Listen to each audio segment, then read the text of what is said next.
A very pleasant good evening from Jesse Parker Field on the campus of Mountain View High School for Red Mountain football. Now in our 7th season broadcasting the games on Red Mountain TV via YouTube. Good evening, everyone. I'm Kevin Derryberry. Alongside me, my broadcast partner now in his 5th year, James Poovey. James, welcome in. It doesn't get any better than this. It's the 31st edition of the Battle of Brown Road. It's all about your rival. It's all about the Mountain View Toros. Despite what happened last week for Red Mountain, the focus remains on the Mountain View Toros, and the focus starts right here tonight. Well, that's exactly what Red Mountain wants to do. They want to come in here. They want to try to flush what happened last week at home against the defending state champion Liberty Lions. They want to come out here, rebound in this Battle of Brown Road, and get this football team back on track. It's no secret that the Mountain View Toros have come in with a high-octane offense. They've outscored the opposition 84-12. They've beaten the Mesa Jackrabbits and the Dobson Mustangs. So Red Mountain being very familiar with those East Valley region foes.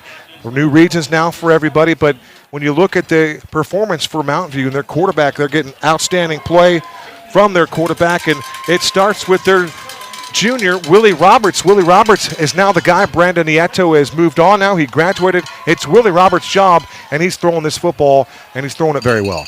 Yeah, he's doing a great job for Mountain View. Their offense has really come on here this season, and if they can start getting things going on the defensive side of the football, they will once again start to be competitive in the 6A division. They like to throw the ball downfield, so the Kyle Enders coach defense will be tested in their secondary, to say the least. Let's get you some keys to the game for the Mountain Lions and head coach Mike Peterson. For defense, they want to limit the big plays. And when you look at the big plays, James, Mountain View, they've scored 12 touchdowns. 9 of their 12 touchdowns have gone for 20 yards or more. Those are big plays. Red Mountain wants to limit those here tonight. They also want to get off the field on third down.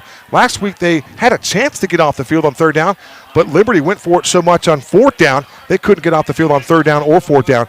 Look for them to make a big change defensively there tonight. And then they want takeaways.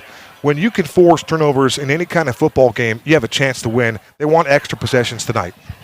Well, last week, Red Mountain's defense saw a lot of different exotic looks from that Liberty Lions offense, a lot of different formations. They would send guys in motion, have guys freeze on the edge. And tonight should be a little bit more of a vanilla-style play of football from Mountain View, and that will allow Red Mountain to flow around to the football and do what they do best. You look at the offensive side of things for Evan Swoboda, they need help up front. Evan needs a lot of protection. You've got to start getting things going up front. That's a key point for this offense. Block up front. They want to get Swoboda going. They want to get him going early. Look for the Z receiver. I think Drake Bourne's going to have a chance to make an impact here tonight. He's going to be one of my impact players of the game. Drake Bourne, Lennox Lawson. Those guys are interchangeable here tonight in that Z spot. We're ready to play some football.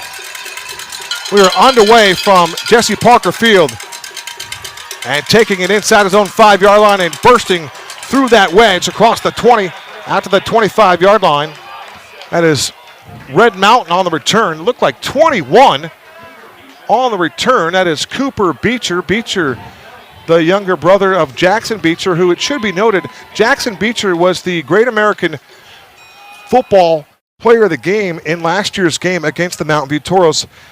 Beecher had over 100 yards and a couple of touchdowns, and he was playing that Z position. So look for the Red Mountain Mountain Lions to rebound this week and score some points. They were shut out the entire game last week. It's Evan Swoboda at quarterback. He'll take the shotgun snap. He rolls to the near side. He fires, and there's nobody home. The closest wide receiver in the area was Lennox Lawson. He wears number 13. Defensively for the Mountain View Toros is the name that we're going to say maybe all night long, and that is number 99, Malachi Tasse. He's a defensive end. He's a junior, 6'2", 240. He's actually second in the 6A conference with sacks right now with 5, but the Toros lead all of 6A as a defensive unit with 16 sacks. So you're going to have to block, again, up front for Swoboda. 0 for 1 on the first pass. Has time. He throws, and the ball is overthrown. Kai Hano, the intended target, and that ball just sailed right over him. And we've seen a little bit of that before here. Yeah, it looks like Evan Swoboda's trying to settle down a little bit here. First couple throws of the game. We talked about it, Kevin, before we got here this evening. Evan throwing the ball a little bit too hard last week. A lot of velocity on those balls, tough for some of those receivers to handle. So you can tell he's trying to put a little bit more touch on it this week. So he'll take him a couple throws to get that touchdown, and he should settle down here shortly. Max Bray, the starting right tackle, is on the ground right now, and he's in some discomfort.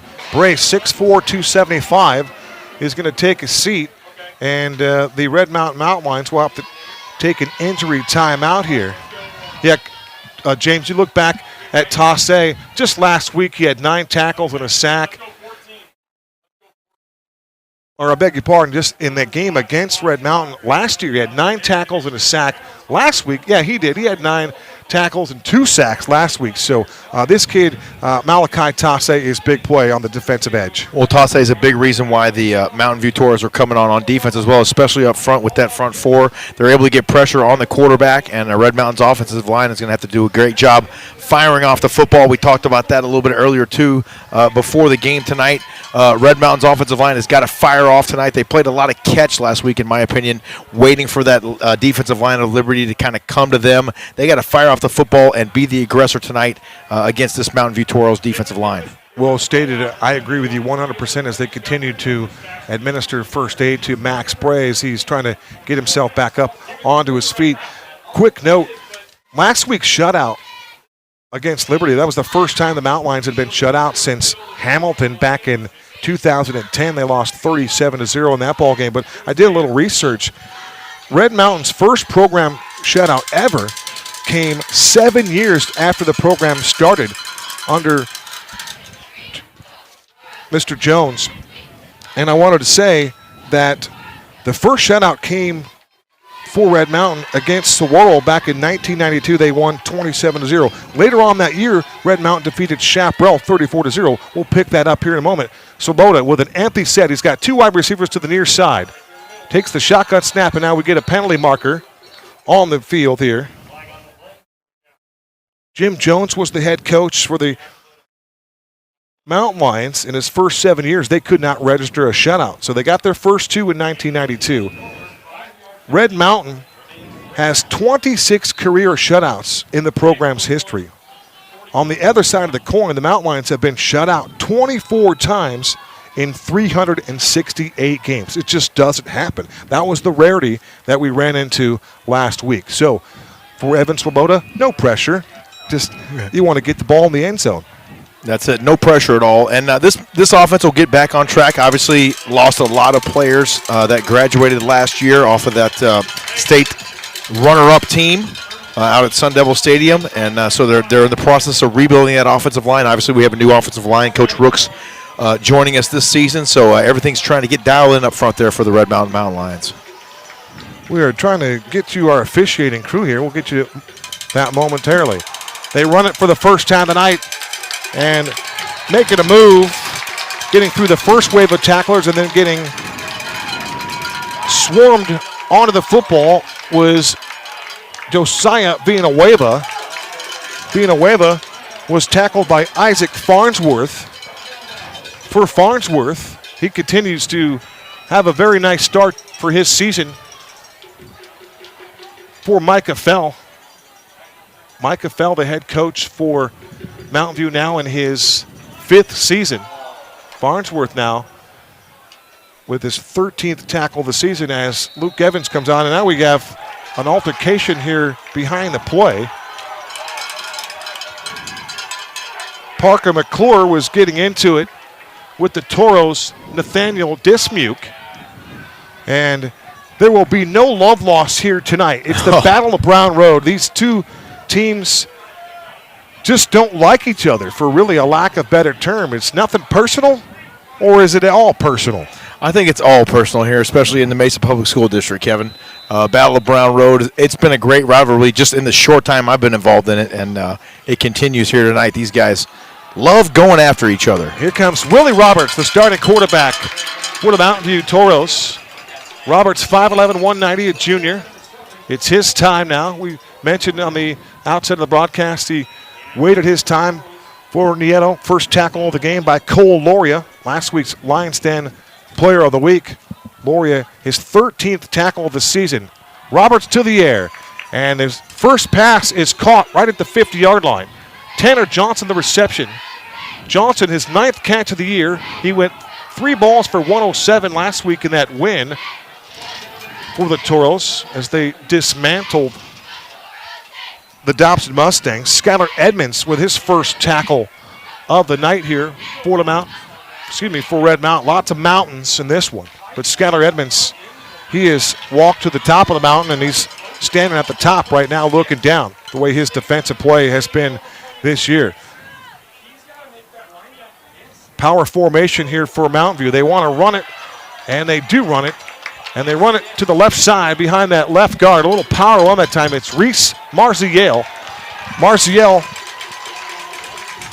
is going to get tackled before the 50-yard line. Another penalty marker has been thrown down here. That ball squirted out that time, Kevin. We'll see what the penalty infraction is. Great power football right there from Mountain View. Our AIA officiating crew here this evening. The referee is Pat McDonald. The umpire is Anthony Hicks. Our head linesman is Robert Griggs. The line judge is Tim Vaughn. And the back judge is John Pentland. Good group of officials. We had a nice conversation with them before the ball game. Ready to go on this fall Friday night here in October. We were kicking things off right near 90 degrees at game time. A still 90, Kev. So the penalty yardage assessed against Red Mountain. That looked to be a 15-yard variety. So now Willie Roberts with a 1st and 10 on the Red Mountain. We'll call it the 40-yard line. Watch out for 86, Jackson Boyd Bowers. He, too, is a playmaker. They run it up the middle, and getting absolutely belted was George Ramirez. He came in there and laid the lick on the ball carrier. Reese Marziel, once again, he found some running room there, running in between the center and the right guard, and he had a big hole that time. Marziel, that was a fantastic run. He's got a nice low center of gravity, able to hit the hole full speed, and a great collision there with Georgie Ramirez in the middle. Gain of 10 yards, 1st and 10 for Mountain View. They run it to Marziel again. He runs right up the middle, and he gets belted right there by Skylar Edmonds. A little meet and greet at the line of scrimmage right there for Skylar Edmonds, his second tackle of the night. He continues to play football with a little authority, and he's playing downhill at that linebacker position. He's been awesome. Just another fantastic start here for Skylar Edmonds. Him and Cole Loria are really getting things going for this Red Mountain D. Wheeler Roberts takes the shotgun snap. He fires near side at the numbers. The ball is broken up. George Ramirez all over that play. Andrew Bonham also in on the play defensively. The target was Jackson Boyd Bowers. His size, 6'4", 220. That was the target that time.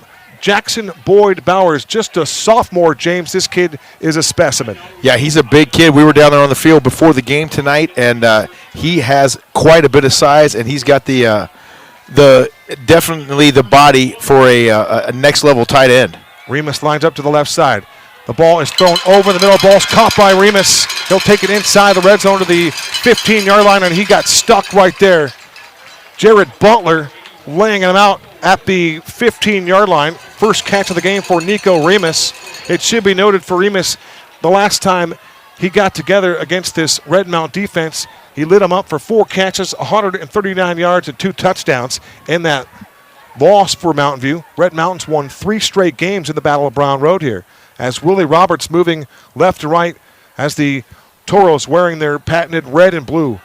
Quick pass, they run a little bubble screen to the near side. Penalty marker comes in.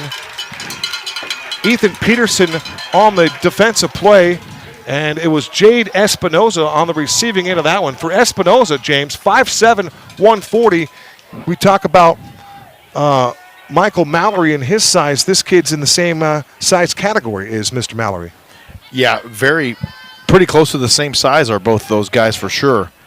Unfortunately for Red Mountain, they're a great job coming in and securing the tackle, but I believe he got a piece of the face mask on the way by. So I'm not sure what Red Mountain did during the practice sessions this week as far as working on the idea of penalties, but they need more of that message, because here on this particular drive, 2 15-yard penalties, 30 yards in penalties unofficially for Red Mountain has set up the Toros with a 1st and goal to go here inside the 5-yard line. Under center, it's Willie Roberts. The turn to give to Marcial. Bumped off the play. He's going to sprint to the goal line, and he's not going to get there. There to snuff it out and save a touchdown was George Ramirez. So Georgie, stringing that play out, got Marcial one-on-one, an unassisted tackle at the 5-yard line. Great play by 9. All you young defensive backs that are watching this football game right now, that's exactly how you cover a receiver out in the flat. You take a fantastic pursuit angle towards him, wrap up, and secure the tackle. An excellent job there by the freshman All-American, Georgie Ramirez, who is now a senior. Marcial, 5'10", 190, coming off a 93-yard performance in that win over Dobson. 214 yards on the season. He gets the call here, breaks a tackle, lowers the shoulder, he fights towards the goal line, and he's going to be held short. Good defense on the interior for Red Mountain, led there by Eli Palmer. EP with the tackle. Eli Palmer continues to make plays for this Red Mountain defense. His 11th tackle of the season. He had 8 tackles last week, did Eli Palmer. Getting some good time playing in that Wilbacker spot. Him and Jared Butler are really an excellent tandem over there. So they run power again with the quarterback. It's Willie Roberts, takes the snap, and he's going to fight his way, and he's going to score a touchdown. A quarterback sneak for the Mountain View Toros. It's Willie Roberts breaking the plane of the goal line for a touchdown. Boy, I love old school football like that, Kevin. Line up, let's get low. Low man wins. I'm going to knock you off the ball, and I'm going to push you backwards, and my man's going to come right behind me and score the touchdown. And you could tell during that drive that line did get low. The quarterback took that snap really, really low, and then just all power as he muscled his way to the goal line, and then ultimately sticking that ball across for the first 6 points of the night here as the Mountain View Toros draw first blood here. The kick is going to be, it wasn't blocked, but they couldn't get the kick off. Again, great rush on special teams for Red Mountain. Who else? George Ramirez was the first guy there. Also there for Red Mountain was 45, Eli Palmer. So those guys getting it done. They couldn't even get the kick off. And we saw Georgie do that a couple of weeks ago as he just stole the ball off the tee and rumbled 65 yards for a touchdown. George Ramirez, does just about everything. Yeah, that was an unbelievable play. You remember that? He almost pinned it up against the kicker's leg and just grabbed it before he even had a chance to figure out what was going on and took it the other way. Georgie had a tough night last week, but he's one of those players that he is a gamer, and he will be back with us. Football fans, listen to the Red Mountain football broadcast team of myself and James Poovey, home and away on Red Mountain TV on YouTube. Download the app now and listen to the game tonight. Bring your headphones to the game and tune in to Red Mountain Football on YouTube. That's it. We always appreciate everyone who tunes in, and get on there in the comments, get on Twitter, let us know where you're tuned in from. We always love to talk with you folks and see where you're watching these Mountain Lions from. Mountain View 51-50 in the last 10 years. In the last 101 games, they're 51 up, 50 down. Here we are, back deep. It's going to be Daniel Butler from his own 5 to the 10, the 15, to the 20. And he gets stuck there, bounce it outside, then he's going to be tackled from behind around the 24-yard line. That's a great tackle behind the play by Mountain View's. Looked like 26 got in on that play for the special teams unit. Maddox Garola, the 5'8", 150-pounder, made a nice play there as the runner had gotten past him, and he circled back to come back there and get the tackle on the special teams. Did a great play. That was all hustle that time, going after the football, not giving up on the play. And unfortunately for 24, Daniel Butler, he accidentally ran into his own man, Kobe Sarna, on that return. He had a great head of steam there for a second. All right, here comes Swoboda. They run it to Josiah Villanueva, just a power left that time. Nice blocking on the left side there. Coming up to make the tackle for the Mountain View Toros, that was number 34, Sam Kirk. Sam Kirk, he is a senior at 5'8", 170, but the left side of that line, the left tackle is Javi Aranda Pinion. 6'3", 308. The left guard is Victor Castellano. The center tonight is Aiden Peebler, 6'1", 225. Robert Talamantes, 6'2", 250. Ian Newling, 6'1", 245. Max Spray has already left this game due to injury. We'll check on him. Just a 4-yard gain for Villanueva, and before Swoboda can get the snap off, another procedure penalty. And James, we talked about a lot of procedure penalties last week. It was just something that plagued this team, but a new coach and Coach Wilkes, a brand new offensive line. It's just the need for patience. You have to stress patience. It's going to take some time for these guys to gel and to learn one another. They just haven't played enough together. Well, football is the ultimate team game, and it always starts up front with the offensive line. Everyone has to be in sync. It's got to be just really synchronized, and it takes time for that to all come together and for everyone to be on the same page. And as James is breaking it down for you, we get yet another false start penalty. At some point, Evan Swoboda is just going to have to go back to pass and chuck it deep to Drake Boren. Yeah, exactly. Well, it's just unfortunate right now. I mean, Mountain View, if you think about it, on that first drive, that was pretty, except for the penalties that we gave them the yardage there, that was a pretty good drive for the Toros. Almost 40 yards in penalties here. They dump it out in the flat to Nas Bryant as Nas Bryant gets the edge. A couple of pushes and shoves on the sideline after that, but right there, a good job for Swoboda to get rid of the football out in the flat. Nas Bryant doing a nice job of receiving it and getting some positive yak yards after the catch. It'd be great to see Nas get on the edge like that again, maybe a little more misdirection, get him out in space, and if he gets loose on the edge, he could take it to the house. We'll give it a 10-yard pass play. Swoboda to Nas Bryant. We'll call it 3rd and 5.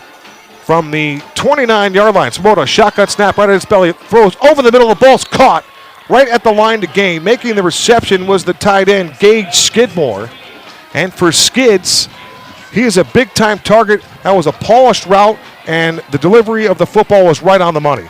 Fantastic football play right there. Nice, tight 3-step drop. Evan Swoboda, just a quick seam route there for Gage Skidmore, and a beautifully thrown ball there for Swoboda. Right on time, right on the money. Gain of 6, catch number 5 for Gage Skidmore. First down of the night for the Mountain Lions. Moving right to left. They run the delay to Nas Bryant. Breaks a couple of tackles running on the far side, outside the numbers. And he's going to get 7 yards right there. Not before the Toros' number 6, Matthew Clark, comes up to make the lick on Nas Bryant. For Matthew Clark, 6 tackles in the loss last year in the Battle of Brown Road. Coming off a 6-tackle game last week. And that's exactly where he sits. He's got 6 tackles on the season. Make it 7 now after that knock on Nas Bryant. Gain of 7, 2nd and 3 from the Red Mountain 43-yard line. They have yet to be in Toro territory here this evening. 4:12 to go, opening quarter. It's 6-0 Toros. Shotgun snap for Samoa. He fires over the middle. The ball is in and out of the hands of Gage Skidmore. He caught the ball at the 50-yard line, trying to make a move, and James, when he tried to make that move, he just forgot one thing, the pigskin. Boy, they just did just about the same play, just ran it to the other side of the field, put it back out there in space just to draw that linebacker over a little bit, but unfortunately Gage just trying to run with that football before he was able to secure it. It'll be fun to watch the Javi Aranda Pinion battle against Malachi Tasse. Tasse wears 99. He will line up on the far side now. That's Ian Newling going to have to battle him now. One back, it's Bryant. They throw it out into the flat. That's a wide receiver at the top of your screen making that catch. I want to say that was Nas Bryant, number 2. And it was not. It was Lennox Lawson making his first catch. So nice to see Lennox get involved here. It's important for these receivers to get involved early. So Lennox Lawson with the reception right there. For Lennox, kind of a slow start for him, just his 6th catch of the year. He had 2 receptions last week for just 7 yards. So he is due, and he is chomping at the bit to make some plays. There goes Lennox in motion. Red Mountain wearing their all white. They give the ball right back to Lennox Lawson on that jet sweep. Late hit coming in for Ian Newling. Now that was Javi Aranda Pinion. I do love what Pinion did there. He shoved the opponent down and then offered to lend him a hand to bring him right back up. Right in front of the official, they just dodged one for 15 right there. That's called a heady play, my friend. That's called damage control 101 right there, Kev. Good job.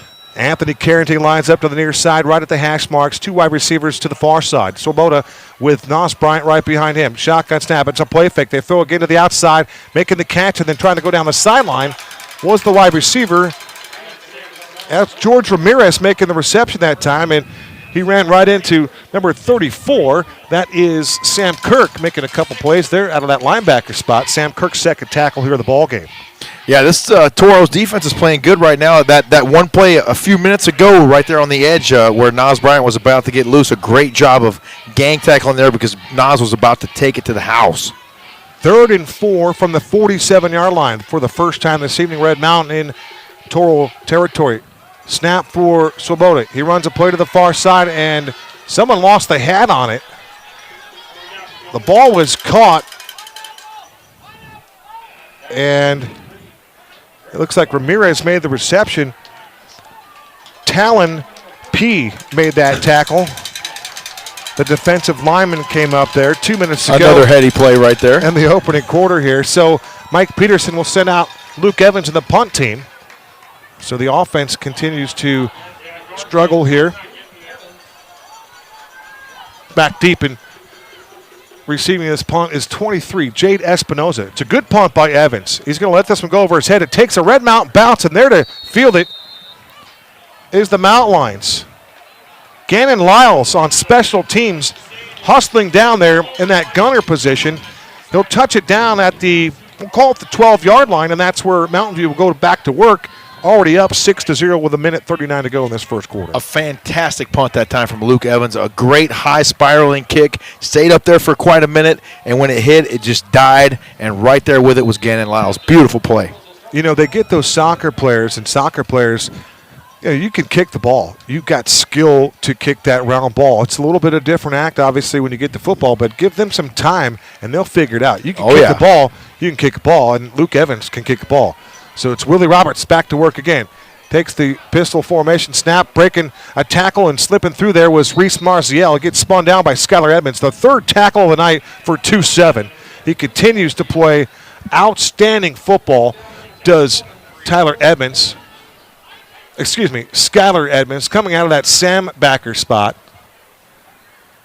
And, you know, Skylar Edmonds, not all that big for a linebacker, especially at the 6'8 level, Kevin, 195 pounds, but he moves so well, tackles well, and plays with excellent fundamentals. And he's got 2 interceptions. Don't be surprised if he ends up with 3. There's Cole Loria, and Cole Loria is going to get the quarterback. There's a penalty marker thrown on the field. I'm afraid that Loria might have got a hand up near the cage of the Toros, and Willie Roberts lost his hat on the play. That's the 2nd time that a Toro has lost their helmet here in tonight's ball game. 62 seconds remain in this first quarter. It's 6-0 Toros.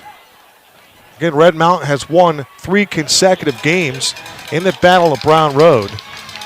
And the all-time series belongs to the Mountain View Toros. They've won 20. Red Mountain has won 10. Got to go back to Jesse Parker days for that. Wow. Jesse Parker was the coach here for 19 years. That's why they have the field named after him.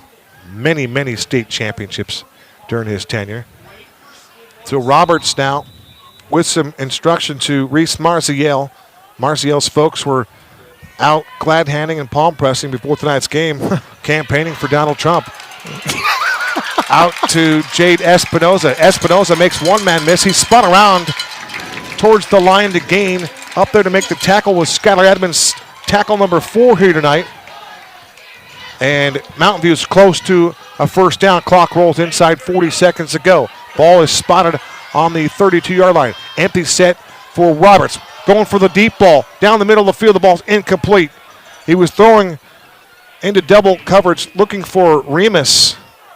But Ethan Peterson was right there along with Gage Cook, stride for stride with the coverage. And that's the first long shot we've seen tonight here for Willie Roberts. But don't be surprised if Mountain View does that 2 or 3 more times. They like the 50-50 opportunity, and they like to go vertical. And that was a pretty ball right there from Roberts. A beautiful ball down the field. Great double coverage on that time for Red Mountain. And very smart of them as well to keep their hands off that receiver because that referee was right there in their hip pocket. Oh, these guys have to be careful, and they've got to play a clean football game. They have just had too much time with their hand caught in the cookie jar here. It'll be Roberts under center. They run this power package. The deep back is Marziel. They turn, they play fake it. They want to throw deep again. They're throwing for the tight end. The ball's caught. What an amazing catch by number 99. That is Malachi Tassé. Tassé going out catching the football that time if it was indeed Malachi Tassé.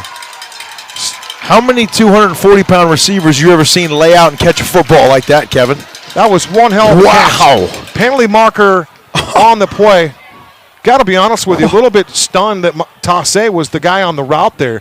What a pass by Roberts. He dropped it in there nicely. It's called dropping one in the bread basket right there, but who would have known the recipient and carrying the bread basket was Malachi Tassé. That's a big bread basket. And that's a 15-yard penalty to boot. Full extension, Kev. He laid out for that thing like some receivers won't even do. Getting horizontal, making a big-time play. Of course, the Toros had Cash Clark here, and he made money plays like that all day long, did Cash Clark. Final seconds of the opening quarter will run off right here. They get the playoff, and it's Espinoza on a wide receiver screen, and he gets swarmed to the football. All over that play, Kobe Sarna was one guy there, and there was a host of tacklers there. Parker McClure also in on the fray right there. First 12 minutes are in the books here from Jesse Parker Field on the campus of Mountain View. Our score in the 31st Battle of Brown Road, the Toros 6 and the Mountain Lions 0. Second quarter coming up next.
Coach.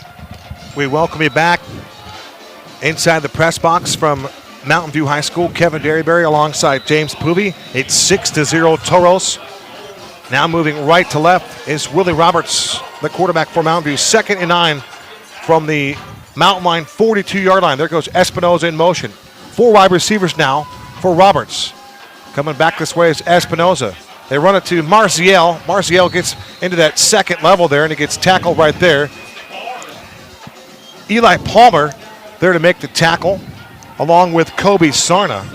So each time the Mountain Lions are getting the ball, it's one or two guys there. Quick snap, going down the middle of the field. The ball is too tall for the intended wide receiver, and that's the tight end right there humping down the field. That's Jackson Boyd Bowers. You talk about a target. That's an NFL target right now. That looks like a Zach Hurst kind of body right there. This kid's a dude. He's a dude. He is a dude for sure, and that was great coverage by a couple of Red Mountain dudes as well in the back end there, Georgie Ramirez and Andrew Bonham. 4th and 7 from the 40-yard line. Possession play, empty set for Roberts. Throws from the pocket over the middle of the ball. It's going to be caught. The ball's caught at the 30-yard line. The man that we just talked about, that target, JBB, Jackson Boyd Bowers with the reception. Gained about 15 yards and just enough to move the chains. You talk about the body and the position that he put his body in. That was basketball-ass, just a box out right there, and the ball was delivered on time. Great tight end play, and how about Willie Roberts standing tall in the pocket there? They go right back up the middle. Marcial finding some running room with a little shoulder dent in there, starting right, running left. Skylar Edmonds, his 5th tackle of the ball game, another solo for 2-7. And right now on the march once again are the Toros. Quick snap for him. Now it's about tempo. They go to Marcial, and he'll be grabbed from behind by Cole Laurie and company. And finally he gets thrown to the ground by Skylar Edmonds. I do like how Red Mountains, with that extracurricular, but right after the extracurricular is administered, they're all there in first aid. You know, yeah. We're good. Hey, we're good. We got you. We're cool. Play's over. Love it. 1st and 10 here for Roberts from the 20. Throws near side. Ball's caught. Making the tackle is Gage Cook. Give him an unassisted tackle right there. Making the reception, 81, Nico Remus.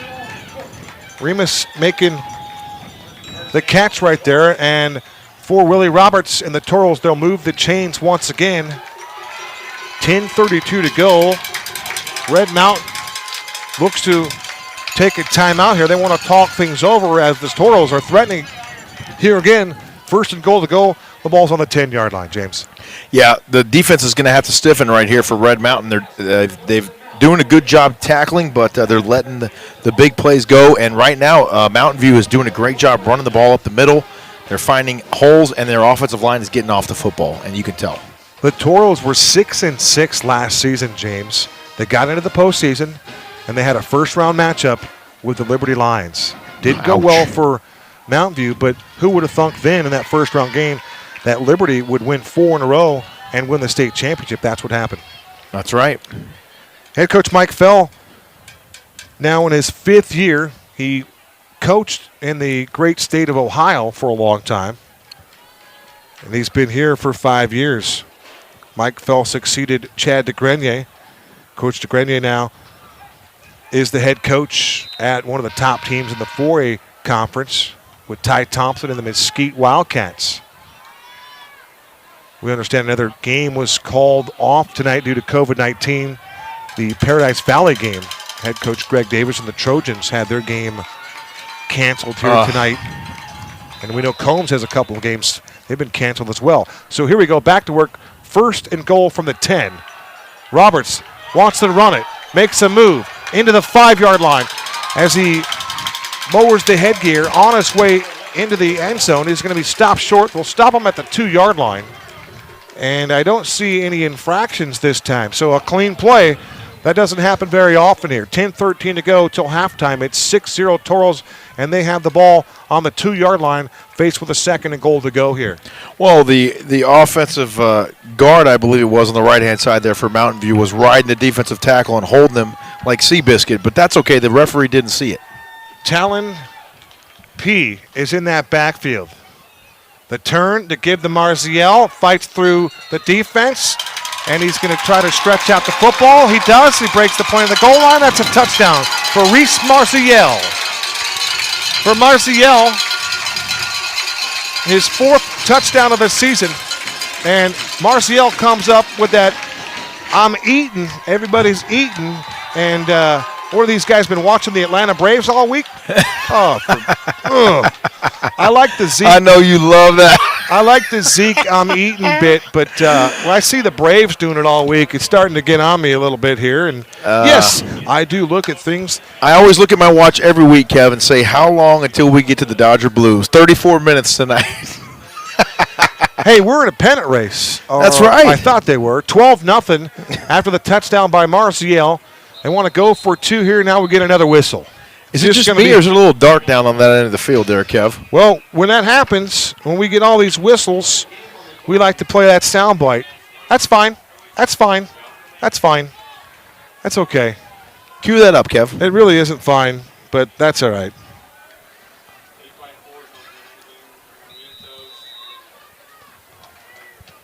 So they talk about it again. When you put 78 in the backfield, Talon Pacificatonia.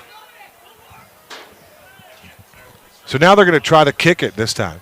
And this is their place kicker, Jesus Garcia. Garcia is 44 of 45 in his career in point after tries. And this one's good. From about 23 yards away, that one was good. For Garcia, he missed a point after try, the first one of his career last week. So he was 44 of 45 until that point. He's 7 of 8 on the year. Point after try, good. 9:44 to go till halftime from Jesse Parker Field on the campus of Mountain View. It's the Toros 13 and the Mountain Lions nothing. And right now the shutout streak for the Mountain Lions is at 5 quarters now. They have not scored a point in 5 quarters, so the pressure is starting to mount for this football team. And it's just one of those things. If you can't get any push offensively, it's going to be difficult to create running lanes, and it will be even more difficult to pass block. Yeah, well, you're always going to have the attrition factor that's going to go on throughout the football game, and if you can't get a push off the front from the first of the game, it's going to be tough to try to establish that as the game goes on, and you continue to get more tired, and then you can't think, you're not remembering the play calls correctly, and then like we talked about earlier in the broadcast, this is a brand new offensive line for this Red Mountain Lion team, and so it's going to take a little time for this thing to gel. Garcia's got a leg. It's going to be Daniel Butler from his own 2 to the 10, 15, 20, 25, behind that wedge, fighting for yardage and getting shoved back by that special teams of the Mountain View Toros. Right now, when you talk about mojo, old Uncle Mo is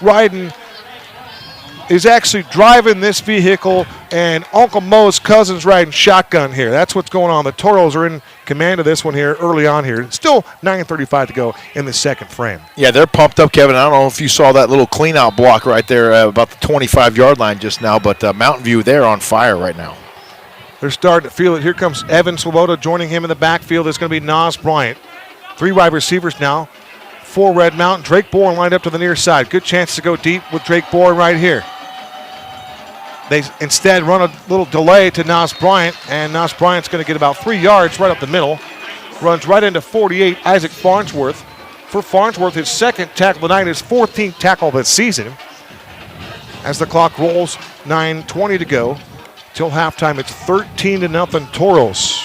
Red Mountain wearing all whites here tonight with those silver numbers trimmed in cardinal. Of course, they're black helmets.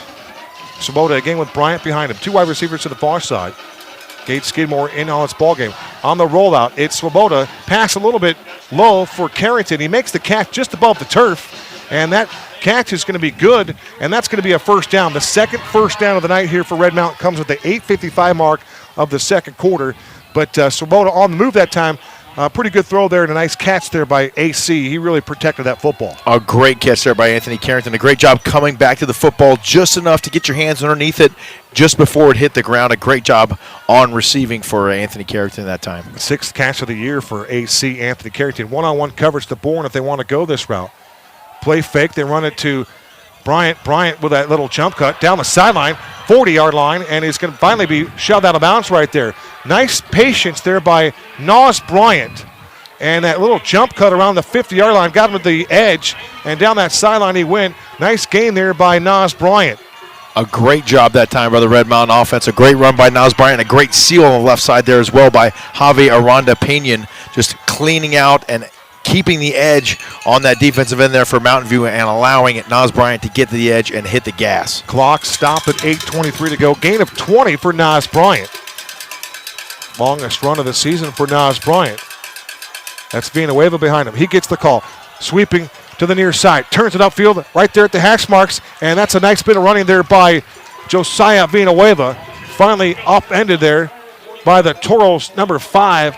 Looked like Peyton Eastwood making that tackle. And you look at Eastwood's size at that strong safety spot. He'll also play linebacker. 5'7", 155.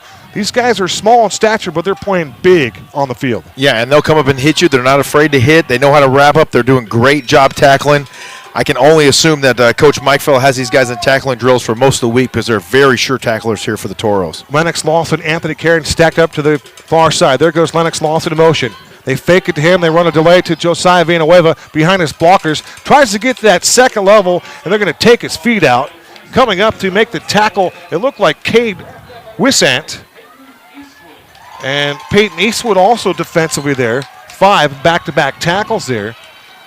But for the Mountain Lions, 3 consecutive run plays, James. Yeah, part of what's going on right now is the Mountain Lions offensive line has got to do a better job at getting up to the second level. You'll notice a lot of the linebackers are getting the tackles for Mountain View. It's because the offensive line for Red Mountain not able to penetrate and get up to that second level. Swoboda to the air. Ball's caught in stride by Gage Skidmore. He's got the ball inside the 10-yard line. That's a pretty ball on a great route there by Gage Skidmore.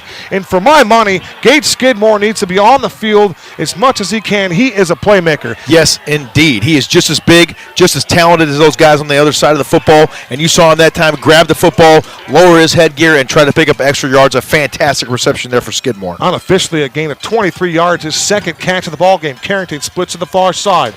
Red Mountain in the red zone for the first time tonight. There goes Skids in motion. Low snap. It's on the ground. The ball's loose. And the fumble is going to be recovered by the Mountain View Toros. It looks like Tassé with the fumble recovery. He'll never have an easier fumble recovery in his life. Evan Swoboda did not get the snap, and he left the football there for the tailback, and the tailback didn't pick up the ball either. So another unforced error for the Mountain Lions. Talk about self-infliction. Wow, that's a tough break for this football team. They were knocking on the door, James. And yes, an even tougher break, as you mentioned. They're driving down the field. They're finally starting to get something going offensively, and then boom, the bubble bursts. Tough break, and now this defense, it seems like they played the entire game for 2 weeks in a row now, right back out there on the field. It's Willie Roberts to give to Marziel. He sweeps to the far side, and coming in there to knife him down and make a huge tackle. We'll wait on that for just a second. There was about 3 guys right there. Loria was in the vicinity. Also in the vicinity was Andrew Bonham. I think he was the first guy to get him. But on the hunt was Eli Palmer. But we'll credit the solo tackle to Andrew Bonham. Just his second of the season, so that's much needed for the cornerback. Coming out of that spot to make a play there, that was huge for AB. Fantastic swarming defense that time for Red Mountain. Loss of 4. Roberts takes the snap. They want to run it to Marcial up the middle, and he will get slammed to the turf there. Ran into... You got Cole Laurie on that one. Parker McClure in there on that as well. A host of Mountain Lion tacklers there. It's always nice to see Parker McClure hustle back to the huddle and get ready for the next play. Wholesale changes for Micah Fell. And the Toros, Nico Remus has checked in. Now he'll check back out. Good to see him back on the field. He took a shot on special teams earlier. 5:30 to go till halftime, 13-0. Toros with the lead in the football. Chris Eaton from Gridiron, Arizona is here as we'll talk about the Gridiron Scrolls marquee game of the week featuring Red Mountain and Mountain View. Gridiron Scroll weekly podcast. They throw a pass behind the line. Making the catch was 2. That is Zach Mahorchak. And Kobe Sarna and Parker McClure read that play. And also Jared Butler sniffing that thing out. Clock stop inside 5 minutes to go. You hear the PA announcer blast out Kobe Sarna. So it'll be a punting situation for the Toros.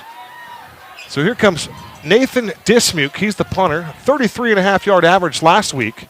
And back deep for Red Mountain, see if they can't get something going on special teams. It's Daniel Butler and George Ramirez both standing right near the 50-yard line. Good snap from his own end zone. And we get, believe it or not, we're going to have a stop and play right here, James. What? A stop and play. We get a whistle that will delay the action on the field. They're going to put another ball in play as the linesman will retrieve the football that was punted. Apparently they only have one ball here tonight. So we retrieve the ball that was punted. And we get a false start. And we're going to get it back into the long snapper's hands. Oh, and there comes the penalty. And now we got... So everything's kind of done in reverse order here, this particular sequence. Wow. Just for the record, we did ask our viewing audience tonight to tweet at KDB Voice or at JP_Bcast and let us know, where are you watching tonight's game from? Hashtag Red Mountain Roll Call.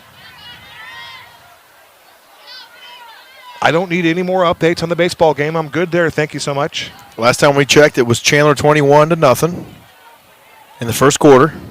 Chandler's winning again here. Go back to that Pinnacle-Hamilton debacle this week. Pinnacle did not want to play Hamilton, and understandably so. They lost last week 64-0.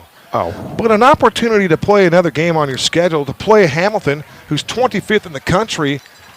Just to play, Kev. If you're Dana Zupke, you have a shortened season for your seniors already, an abbreviated schedule. You got to play that game. We get the consequences of what it could be like, but go play one of the top teams in your state. Go play. But they elected not to. So it'll be Dismuke 5 yards further in his own end zone. They'll bring up Butler and Ramirez 5 yards closer. High snap. Good job of getting rid of it. Dismuke will line one out towards the Toro bench as that linesman continues to walk up. And as he walks up the sideline, the boos get louder and louder as he finally stopped on the 34-yard line. Red Mountain will have a short field here. They're trailing 13-0 now. And right now the meter on the shutout clock it's just running a little bit too long right now. They need to get some points here in a hurry. I would agree, and they were the beneficiaries of that false start penalty because that original punt was going to put them back about the 50, so they picked up about 15 yards on that. Red Mountain with nearly 50 yards in penalties here already here in the first half. There goes Lennox Lawson in motion. They run a delay to Nas Bryant. Nas Bryant runs right into the line of scrimmage. He'll be grabbed by 47, Mason Parker. That's Parker's 18th tackle of the season. And Nas Bryant will just be able to get just a yard there.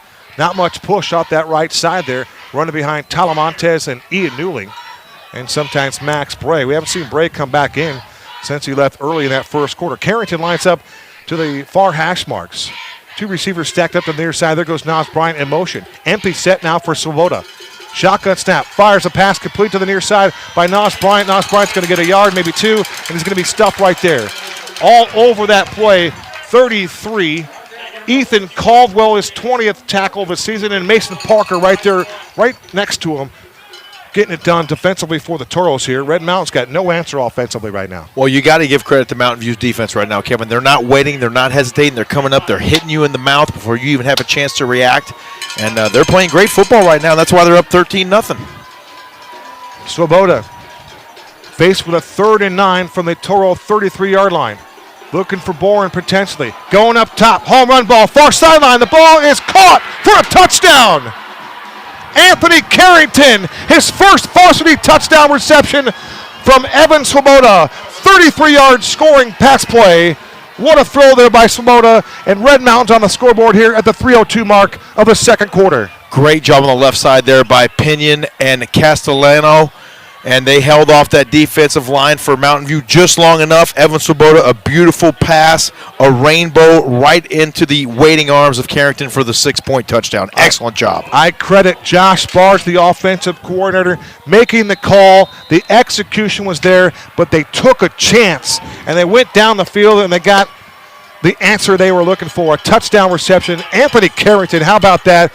beautifully thrown ball, and he had that cornerback beat by about 3-4 yards. He did. It was beautiful. The ball was in stride. He didn't have to adjust at all. He just turned and looked. It was right there.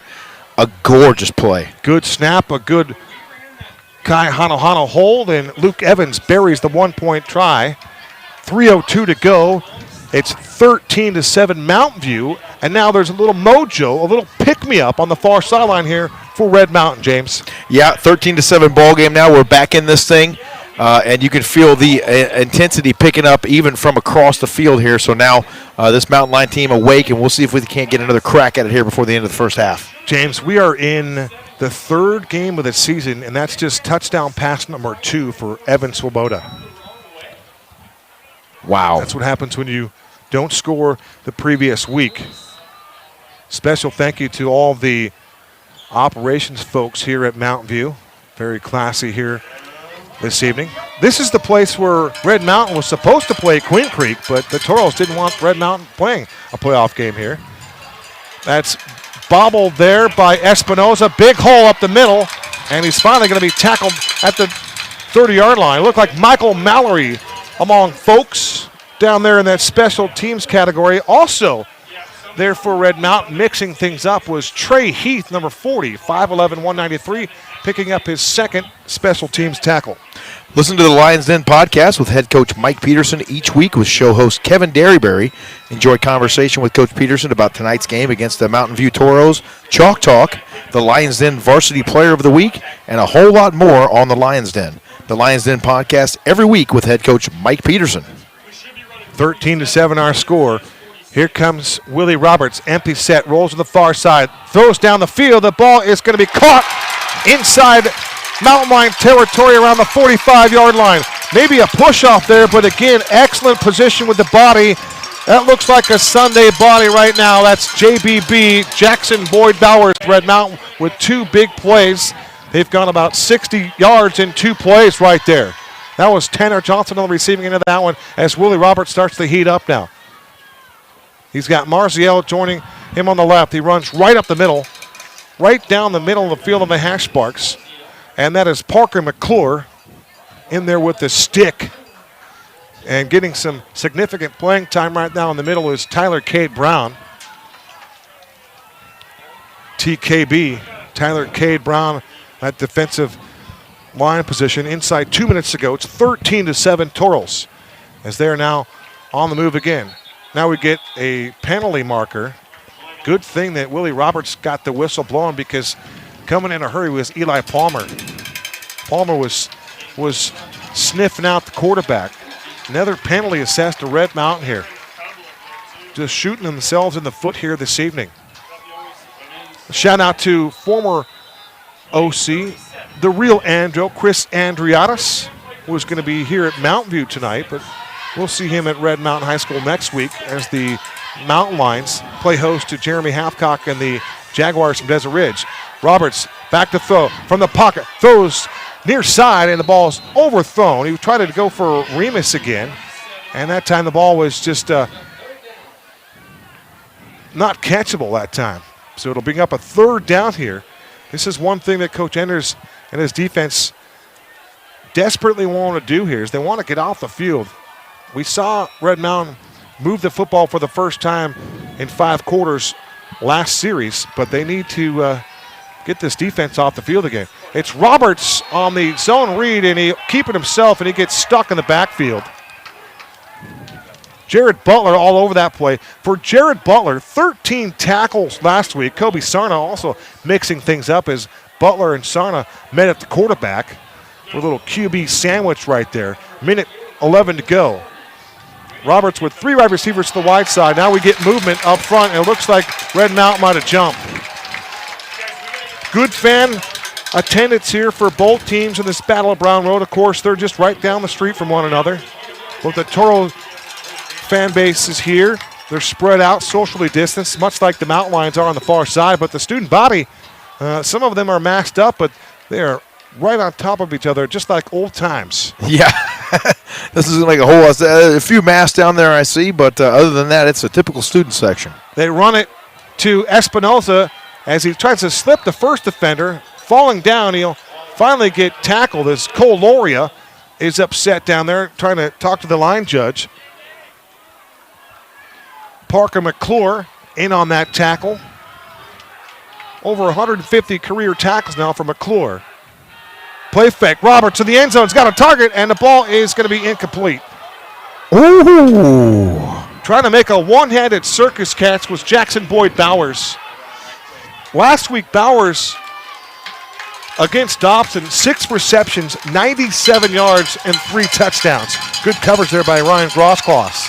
Fantastic coverage there by Grossklaus. Absolute great job spinning around and staying with that big body receiver from Mountain View. Grossklaus had no idea what he had bargained for on that particular play. There goes Espinoza in motion. To the right of Roberts is Marziel. Has time. He throws towards the end zone. Ball is going to be caught for a total touchdown. Who else would it be? Jackson Boyd Bowers. His 5th touchdown reception of the season, and that is a man-child. But this one is coming back. A penalty marker on the field. It looks like a preliminary indication holding assessed to Mountain View, and the Red Mountain Lions will dodge a huge bullet right here with 19 and a half seconds to go till halftime. And rightfully so, Kevin. There was a hole on the far side of the football field. There was 2 offensive linemen there for Mountain View, and the defensive lineman for Red Mountain had got some pretty good penetration. They had no choice but to hold him or get contact with their quarterback, and that's what the officials saw. Willie Roberts has his 7th touchdown pass of the season wiped off the board. Beautifully thrown ball right there to Jackson Boyd Bowers. Roberts back to throw. Here comes the pressure. He steps through the pressure.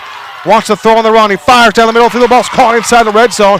And getting belted by George Ramirez was Tanner Johnson. He'll fall down at the 15-yard line. A penalty marker is thrown right down at the 20. Let's sort this one out. But some of the emotion that we're looking for in a rivalry game is starting to seep out right about now, James Poovey. Oh, my goodness. You talk about emotion. I got a little emotion right now. They just called targeting on Georgie Ramirez. I don't know about that. So targeting at every other level results in an automatic ejection. So hopefully Georgie Ramirez will be able to remain in this ball game. Don't have access to replay here this evening, but a targeting foul is a strong allegation, James. So we get a timeout taken on the field. Maybe it's a blow to the head, maybe. Mountain View will take the timeout. Micah Fell will take the TO.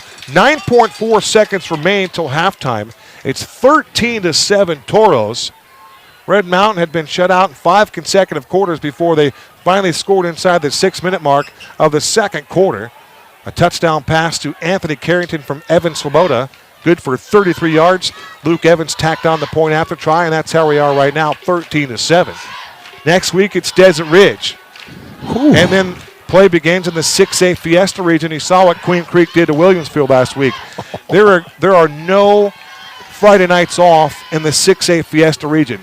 You could boast, as a member of the Mountain Lions staff and fan base and community, you had a couple games off during the season when you played in the East Valley region.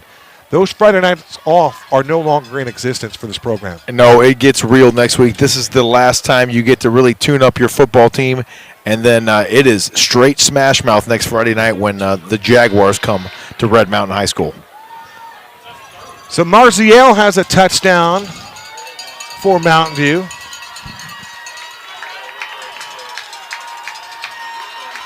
And this is a 1st and goal to go. No, it should be 3rd down. Should be 3rd down. 3rd and goal from the 8-yard line. Roberts back to throw. He rolls to the far side. Here comes McClure on a blitz. They hold him. He throws to the end zone. Another jump ball. It's batted down and incomplete. They're going for Bowers again. Defensively was George Ramirez. You look at George Ramirez. He's looking up at Jackson Boyd Bowers. This kid, Bowers, is, if you haven't heard the name till tonight, you're going to hear it an awful lot going forward. And you got to love 78 down there in the middle of the ball. Talon Pacificaconia. Let's try that one. Mixing it up. So here comes 79, Jesus Garcia.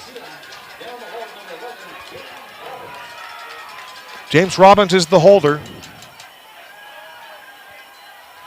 Here comes the kick, and it's up, and it is no good. It was wide right. As time expires here in the first half. That would have been a 25-yard field goal for Garcia, and he pushed it wide right. So Red Mountain dodges 2 huge bullets in the first half.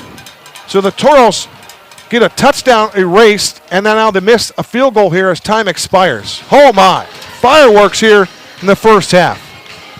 So with this opportunity, it's halftime from Jesse Parker Field. Here comes offensive coordinator Josh Barge will join us here for just a couple of moments. Here's Coach Barge.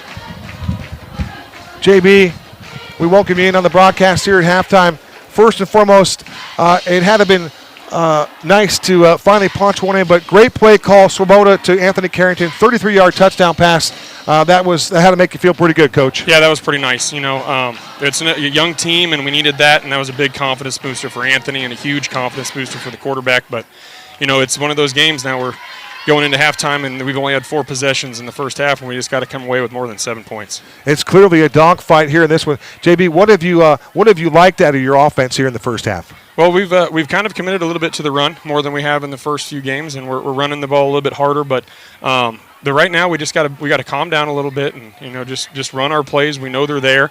They're there. We're just a little quick, and that comes with inexperience. And we're getting game time, so we're getting good. JB, hey, appreciate your time, and go make some moves here at halftime. We appreciate you. Thank you. Josh Barge, our guest here at the break. It's 13-7, and you can just kind of feel the fact that Coach Barge is able to breathe now, and his team finally got in the end zone. You and I have no idea the enormity of that pressure.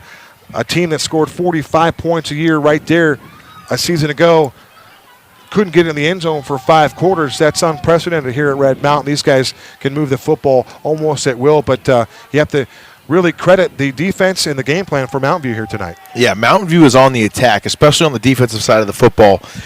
They're not playing catch, as I've referred to early in the broadcast. They're coming after it. They're low man. They're getting off the football not only on the defensive line but also on the offensive line as well, even though they don't have the biggest guys up front. They have the heart, and tonight they are firing off the football for Mountain View. The Mountain View Toros dance team and Palmies have taken the field here, so we'll leave the floor to them, and we will take a quick break, and when we come back, more halftime right here from the 31st edition of the Battle of Brown Road right after this.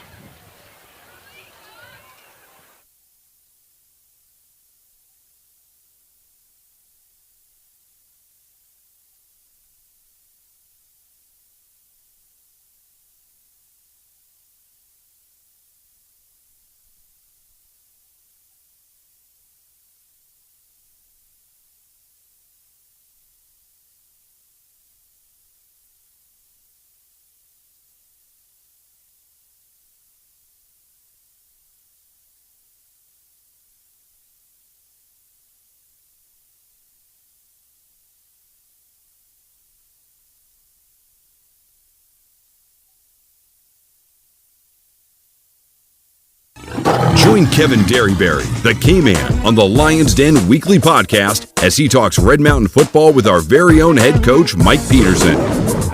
The fellas discuss the week's game action, select the Parker & Sons Varsity Player of the Week, Chalk Talk, and a review of the lower levels of the Mountain Lion football program. The Lions Den Podcast can be heard through redmountainfootball.com, via Twitter and Facebook, as well as at KDB Voice on Twitter and Facebook. KDB Media Works is the premier printer of Red Mountain football. For short-run digital print, offset lithography, large format including wall murals, vehicle wraps, packaging, banners, and more, we have a printed solution for you. KDB Broadcasting and Media Works, your hybrid source for print, digital, and voice. Call the voice of the Mountain Lions, Kevin Derryberry, at 602-513-3636 or log on to kdbmediaworks.com.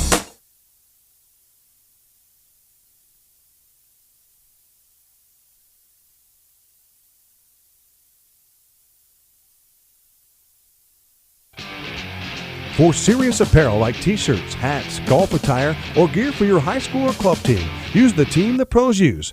Use the KDB team. For more information, contact Kevin Derryberry at 602-513-3636. KDB Broadcasting and Media Works, your source for print, digital, and voice. Let's communicate.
This is a production of Red Mountain Football, presented by Red Mountain TV on YouTube.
We welcome you back inside the press box from Jesse Parker Field on the campus of Mountain View. The Toros lead it 13-7. They put another 12 minutes on the long team scoreboard, and we are ready to commence the second half as Luke Evans puts a leg into this one, and it's a deep spiral kick, goes into the end zone.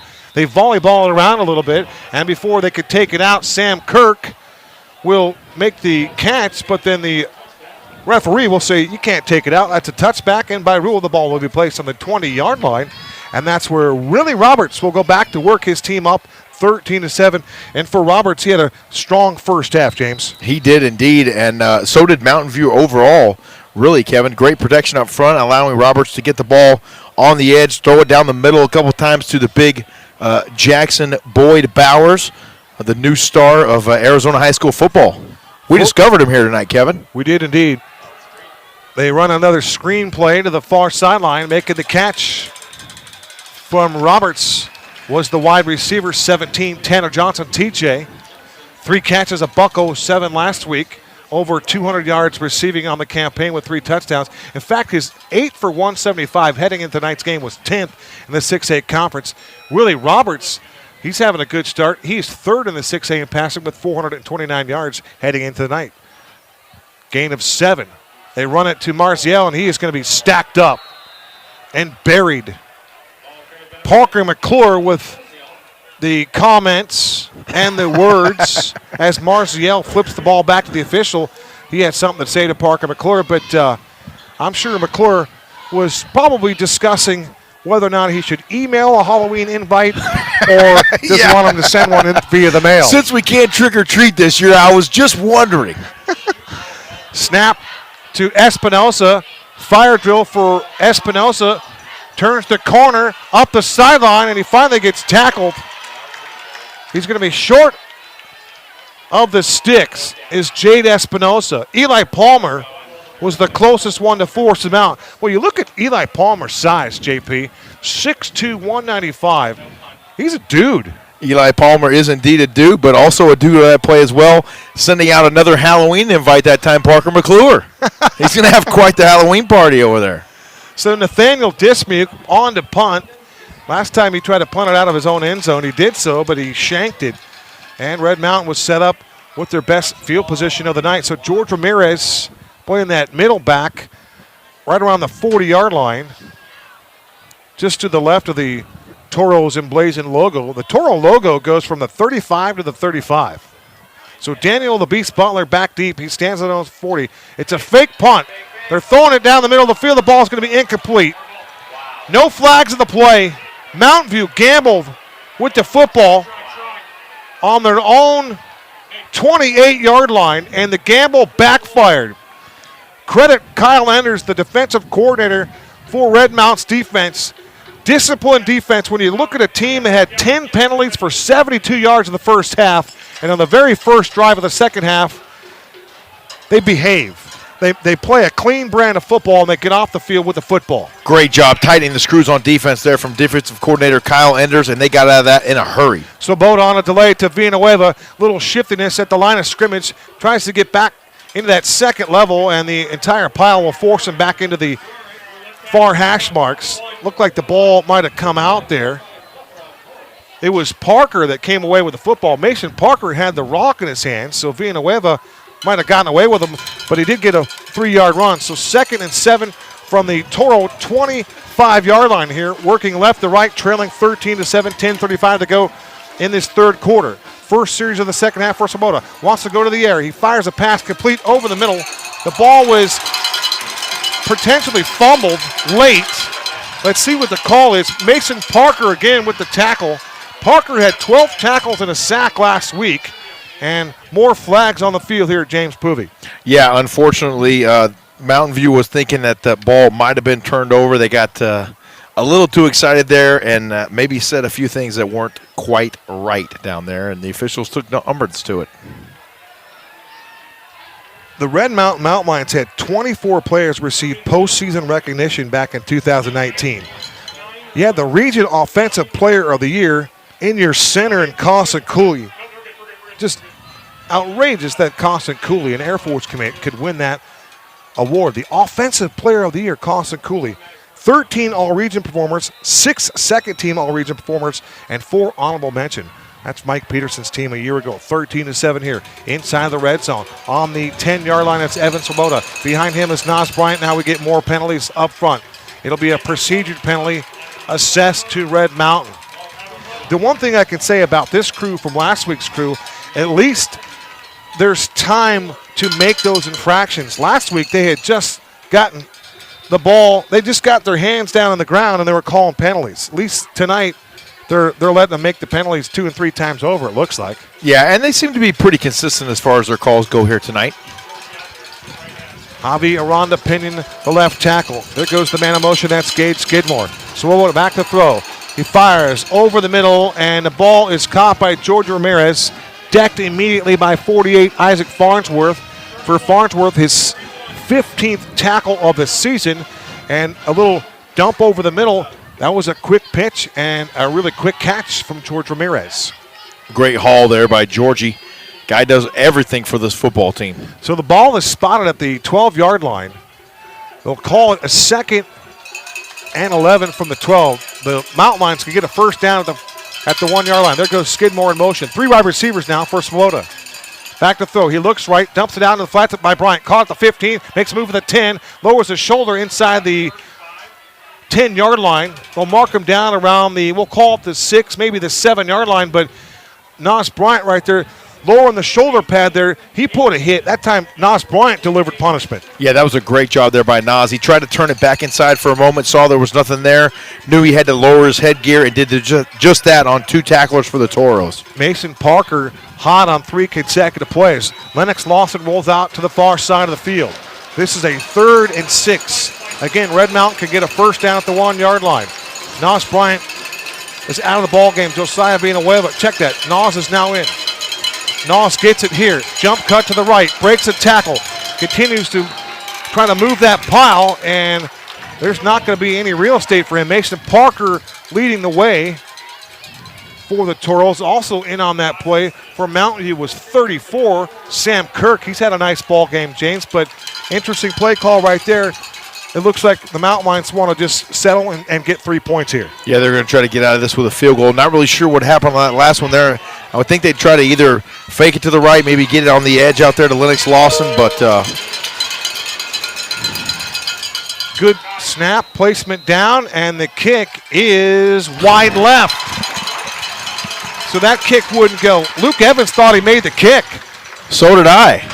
And it did look like it was close here from my vantage point. That was a 17-yard attempt for Luke Evans. Really a chip shot. And so now the Toros will get the ball 1st and 10 from their own 20-yard line and marching out onto the field. The first one onto the field was 86, Jackson Boyd Bowers. Put a hat on him, James. Yeah, you're going to have to put a couple hats on him. You can't tackle that guy high. You got to definitely go low on him and make sure you wrap up. Remus lines up in the slot with Espinoza to the near side. It's a quarterback draw for Roberts. Breaks a tackle at the 25 out to the 30. 35-yard line is going to be brought down there in an open field tackle by the Butler, Jared Butler. We mentioned the 13 tackles last week for Jared Butler. He's had a pretty solid 2 weeks, James. Yeah, Butler's playing really well right now, and that was a great carry there as well for the quarterback, Willie Roberts, for Mountain View. He almost couldn't believe how much open grass he had there once he got through the line of scrimmage. JBB in the slot this time. Roberts rolls to the far side. He wants to go towards Roberts, and he's going to be dragged down and tackled from behind. Looks like Jaden Hurst was on that particular play. I'm not sure if they'll credit him for a sack or not. They probably should, because he looked like he wanted to become a passer. And so I believe that Jaden Hurst will get credited with his first varsity sack right there. That was a great play there by Jaden Hurst. Excellent job up front. Great penetration by that defensive line, and they did a great job disrupting the play in the backfield there for Mountain View. Trips to the near side for Willie Roberts. Marcial flanked to his right. Roberts back to throw, and he's going to go down and he's sacked. Jaden Hurst once again. Back-to-back sacks for the Mountain Lions, 77, Jaden Hurst. and that'll push the Toros back. That was a huge play as Kyle Enders dialed up the blitz, and Jaden Hurst coming from the far side on the outside. He came in and got to the quarterback. Nice job there. As you can see, Roberts tried to duck out of the play, but a collision course was in effect, and Jaden Hurst knocked him down to the turf. Outstanding job that time from Hurst. Shot his hands, got off the football, full extension, get off the block, get in the backfield. Roberts to Tanner Johnson, that 25, 30, 35. And he'll tightrope the sideline doing that tire drill. Finally whacked out of bounds by Ross Grosskloss around the 42-yard line. They'll spot him back inside the 40, I believe. We'll see where they spot the football. And they'll spot him at the, we'll call it the 37-yard line. Somebody talk to Skidmore about he's got to attack that guy. In between the 37 and the 38. For good measure, we'll call it the 38-yard line. 3rd and 6. And, well, actually, they flipped the down marker, so it's now 4th down. Longview School Board has yet to make the change. Dismuke on again here. And Daniel Butler back deep. Now we get movement. Penalty marker comes in. Good punt. It'll be Butler inside his own 30. Butler to the far sideline at the 30. Gets a block on the 35-40. 45-50. Down the sideline 40 with blockers in front. And finally, he's going to be dragged down inside the 30-yard line. They'll spot him at the 26-yard line. Nice bit of running there on that return by Daniel the Beast Butler. Wow. I'm going to go ahead and wipe the sweat off the brow that time, Kevin. An outstanding return there for Daniel Butler. What a great return. Blockers out in front. A nice job there by Cole Laurie at the end of the play. Lucky he didn't get anything for the extra hands there, but a great effort from Cole Laurie. I'm glad there was no procedure penalty called on that one. Either way, it would have been declined, but unofficially right around a 35-yard return for Daniel Butler. So now Red Mountain trailing 13-7. They missed a field goal attempt their last time out. Here they are again, knocking on the door of the red zone here, trailing by 6. 6:10 to go. Swoboda, shotgun snap, play fake. Throws, and he'll throw this one out of bounds. Malachi Tasse. Malaki Tasse. We'll double check that. Malaki Tasse. That is the correct way to say that. Malaki was in on the hunt there. He was the one providing the yes, pressure he there. was the direct reason why that ball was thrown in a hurry there by Evan Swoboda. And the motor on Malaki Tasse, unbelievable. Yeah, Swoboda was comfortable, and then he wasn't comfortable. And 99 had a lot to do with that one. Pistol snap, play fake. Swoboda flushed out. Tasse applies pressure. It'll be Swoboda on the sideline. He's going to be run out of bounds. Nice job there of getting some positive yardage there by Evan Swoboda. Chased out by Sam Kirk for the 5th time tonight.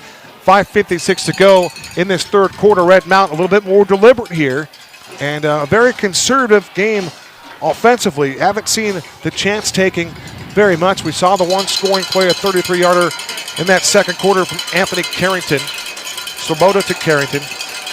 So here we go. 4 wide receivers now for Swoboda. Shotgun snap, rolls to the near side. He throws, and the ball is caught near sideline. Beautiful throw that time. Drake Bourne makes the catch. Hit and thrown out of bounds immediately by 33 Ethan Caldwell. His 22nd tackle of the season, and that was a strike by Swoboda. Great protection, a great ball there by Evan Swoboda. Flipped his hips just right on time and delivered a missile there to Drake Bourne. An excellent reception, and another 1st down for the Mountain Lions. If we could bottle up that throw, that play, that consistency, that's what we would sell all day long. That was a beautiful pass play by Evan Swoboda. Great catch by Drake Bourne. Swoboda is going to give it up to Villanueva, and Josiah's got nowhere to go at all. Malaki Tasse blew up the play. He does that quite a bit. One of the Mountain View Toro coaches told me at halftime that if Malaki Tasse wanted to play tight end, he'd be the best tight end in the state. And I had to say, well, I don't disagree, but Jackson Boyd Bowers might be the best tight end in the state anyway, and he's on your roster. So you got a really good, a healthy situation right there. Well, yes, and an impressive reception on the near side there in the first half for Tasse coming down the near sideline here as well. I'll never forget that play. That was amazing. Outstanding athleticism. Swoboda with 4 wide receivers, 2 to the near side. With time, dumps it off for Nas Bryant, and that pass was just too hot. and way out of the reach of Nas Bryant. Not a catchable ball. So Red Mountain will now be faced with a 3rd down and 11. They can get a 1st down right near the 6-yard line. 5:03 to go. Clock is stopped here. The 31st edition of the Battle of Brown Road. It's 13-7. Hopefully you chose the under in this one here tonight. And we talked with Chris Eaton from Gridiron, Arizona. I thought it was possible this game could shoot out. We weren't hoping for a shootout. It was just possible. There goes the receiver in motion. Go for the end zone. It's Skidmore, and he can't haul it in. Another great route. Gage Skidmore was wide open at the front pylon, and Swoboda couldn't hit him. Tough break right there. If you're Josh Barge and Mike Peterson, what are you going to do here? I think Red Mountain's going to go for it. Yeah, you got to right now, Kevin. Clock not a factor at this particular sequence, but if you're Red Mountain, you want to come away with some points right here. So they elect to forego Luke Evans, and they're going to go for it. Nas Bryant is the tailback. Swoboda has 3 wide receivers to the wide side. Drake Bourne to the near side. A rollout. The ball is going to be caught and then thrown down was Georgie Ramirez. And Georgie Ramirez is a little bit slow to get up. The pass was there. It might have been tardy, but the defense was all over that one. The Toros read that play perfectly. They disguised it as well as they could, and they were there to execute defensively. A great job that time by the defensive line for Mountain View. They were getting penetration that allowed the linebackers to flow. The force player was right there, the spill player right there on time, and just no hope on the edge for that one for Red Mountain. A turnover on downs for the Mountain Lions. Their offense continues to struggle here. 4:53 to go. They'll turn it over to Willie Roberts. Roberts will call his own number, and he'll run right through the A gap there, pick up a couple yards before Parker McClure will take his feet out and set him down to the turf. 4-yard gain for Willie Roberts. Clock continues to roll at 4:38. The Toros finished second in the East Valley region last year at 4-1. They finished right behind Red Mountain. And it's hard to imagine, here we are at week 3, but neither one of these schools, Mountain View or Red Mountain, are ranked in the 6A conference media poll. Espinoza makes the reception, makes one man miss, and finally gets driven to the turf. Jared Butler there among friends with Andrew Bonham and Kobe Sarna there, but Jake Espinoza, he made a little move there, and he's tough to locate down there. He looks like Tariq Cohen of the Chicago Bears. He's just he's a tough body to find on the turf. Yeah, Espinoza 5'7", 140. He can duck underneath those big offensive linemen for Mountain View, and he's tough to pick up coming out of the backfield. You gotta love the setup for the Toro defense as their defensive coordinator has the film there, and they're doing some film study here in this ball game. And that play is going to be blown up. Outstanding job by Eli Palmer. Eli Palmer shooting the gap from that Wilbacker spot, blows up that particular run play for the Toros. And that is something that this Red Mountain defense needed. No gain for Mountain View. Clock rolling in a 13-7 ball game where the Toros have led all the way. Yeah, right now, Red Mountain's going to have to tighten the screws on defense, get the football back, and go score. Put a hat on 86. Pass caught over the middle. That'll pick up some yardage. Palmer there along with Gage Cook. Coloria on the hunt. Making the reception was Nathaniel Dismuke. For Dismuke, only his 4th catch of the year. And that'll bring up a possession play here for Willie Roberts on a 3rd and 5 from their own 32-yard line. 3 wide receivers to the wide side. That tight end, Jackson Boyd Bowers, lined up right at tight end. Roberts has Marziel flanked to his right. He changes the play at the line of scrimmage now. Long count, takes the shotgun snap, pass out to Espinoza, and he's going to be swarmed to the football, and he'll have nowhere to go. In fact, I think he might have lost one. Eli Palmer and friends again snuffing that play out. And how about the night here for Eli Palmer? He's been side to side, but he's been involved in a lot of plays here defensively here for the Mountain Lions. You know, Eli Palmer is really having a great season for Red Mountain so far. You mentioned we're only into game 3, but he's contributed in every game so far that he's played in. 6'2", 195 pounds, and he's got some range on the defensive side of the ball. Reese Marziel comes off the field hollering at his teammates. Not sure what he's hollering about, but he'll sit down and he'll throw the helmet down and get some instruction here. Good snap to Dismuke. And he finally gets his leg into this one. It'll be Butler again inside his own 35. Makes a move, looking for blockers. Stiffs arm the tackler to the 35-yard line. Down the corner, the 40. And he'll tiptoe the sideline. He's finally run out of bounds. Making that special teams tackle was Peyton Eastwood. I just love that size. 5'7", 155. Coming into the night, Eastwood had 14 tackles, a pick. He defended 2 passes. Coming off a 46 tackle year last season. How about the toughness there for Daniel Butler on that return, though? He had a couple opportunities, Kev. He could have stepped out of bounds, took on 2, about maybe 3 or 4 tacklers there just to try to get a couple extra yards. Well done, young man. It was indeed. And Hiram Bourne lookalike Drake Bourne now lines up to the near side. Let's see if they take that chance to Drake Bourne. They run it on a sweep to Villanueva, and he gets stuck. Who did he run into? Who else? 99. Malaki Tassé there, having a huge night here, and Malaki Tassé is really having a big season. I mentioned the 5 sacks coming into the ballgame, second in the 6A conference, only a half sack away from being the leader. But with 1:22 to go in this ballgame, he's made an outstanding catch running a route as a tight end. And he has been a run stuffer. And he's also applied pressure on the quarterback, and that's what he gets paid to do, so to speak. Oh, and did we mention he's only a junior? Just a junior. Malaki Tassé. This is a design run by Swoboda. Huge hole. There goes Evan. He's got the first down inside Toro territory. And get out of the way of Evan Swoboda. A nice run for him, a design quarterback draw. Just gashed off about 12 yards there and delivered punishment at the same time. You talk about rumbling, bumbling, and stumbling. That time 6'5", 225 pounds coming right down the chute for Evan Swoboda. Look out, defensive backs for Mountain View. An excellent carry there for Swoboda and a nice job displaying the wheels.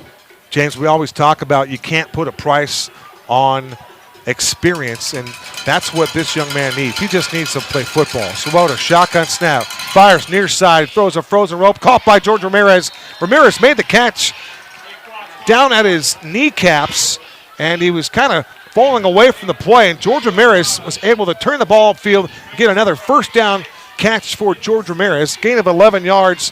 That throw was low, and I think Ramirez with a superb show of hands right there. An outstanding job by George Ramirez. I mean, honestly, Kevin, we get spoiled by how good a football player this guy is, and that right there was just another amazing play. See if the Mountain Lions can get a snap off here. 3 seconds to go in the quarter. Swoboda is going to take the snap, and let's see if they blow it dead or they're going to try to call a penalty. And if they call a procedure penalty here on Red Mountain, they're going to get hosed here. What they need to do is talk about it, run the clock off, and let's play in the 4th quarter. That's what they should do. There's no discussion, and I think they're going to ring them up for 5. There it is.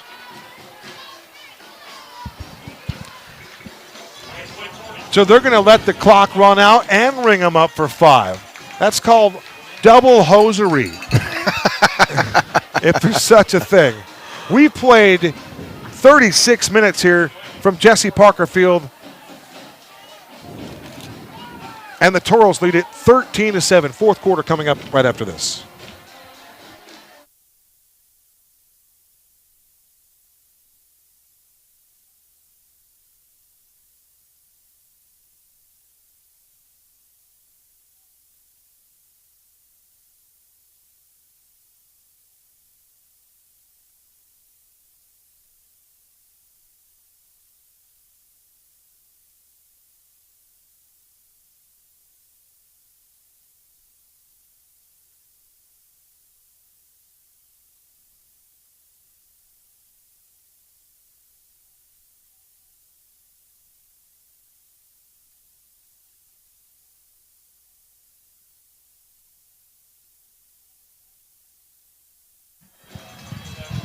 We welcome you back inside the press box here from Jesse Parker Field. I'm Kevin Derryberry. He's James Poovey. The Mountain Lions trailing 13-7. Now working right to left, clad in the all-white Swoboda. On a play fake, they run right up the middle to the tailback. Looks like it was Nas Bryant running downhill that time. It was indeed Nas. At one point, the Mountain Lions had only run 21 plays in the first half to Mountain View's 38. And I will say this for the defense for the Mountain Lions. They held Reese Marziel to 29 yards on 15 carries. He did have a touchdown, but you do the math on that. The YPC, yard per carry, about 2. Courtesy of Chris Eaton from Gridiron, Arizona. They run it to Nas, and Nas gets to the far side, turns it upfield, and he just kind of glided along there without any kind of pressure at all. But Mr. Parker will come up there and finally greet him after a 6-yard run, James. Well, it's great to see this Red Mountain offensive line finally getting a little bit of a push up front right now, especially on this drive here, Kev.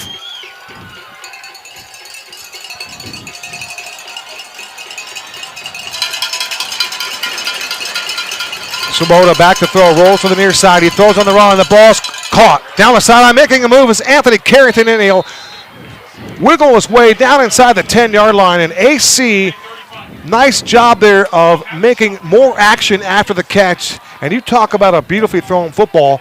Evan Swoboda threw that one over the defender, dropped it right into the waiting arms of Anthony Carrington. That was a beautiful pass play. He's thrown some gorgeous balls here tonight, especially in this drive and over the last couple of minutes or so. And a great catch and evading a tackler there from Anthony Carrington. He put a nice move there on Cade Wisenant. Gain of 22. Drake Bourne breaks the huddle, bounces out to the far side. Anthony Carrington to the near side, and right behind him is George Ramirez. The lone back is Nas Bryant. It's Swoboda to the air. They run it to George Ramirez, and George Ramirez goes down the sideline. He's going to bulldoze his way into the end zone, and he's going to score a touchdown. George Ramirez gets that bubble screen around the 10-yard line, tight ropes the boundary, and jumps over a couple defenders, hits that pylon, and jumps into the end zone for a touchdown. And at the 10-10 mark of the fourth quarter, James, a one-point attempt by Luke Evans could give the Mountain Lions their first lead of this ball game. A perfectly executed screenplay. The offensive line holds, sells the run block for about a half a second. Those defensive linemen charge through, and then George Ramirez on the edge. Good snap, good hold, and Luke Evans pushed the kick wide right.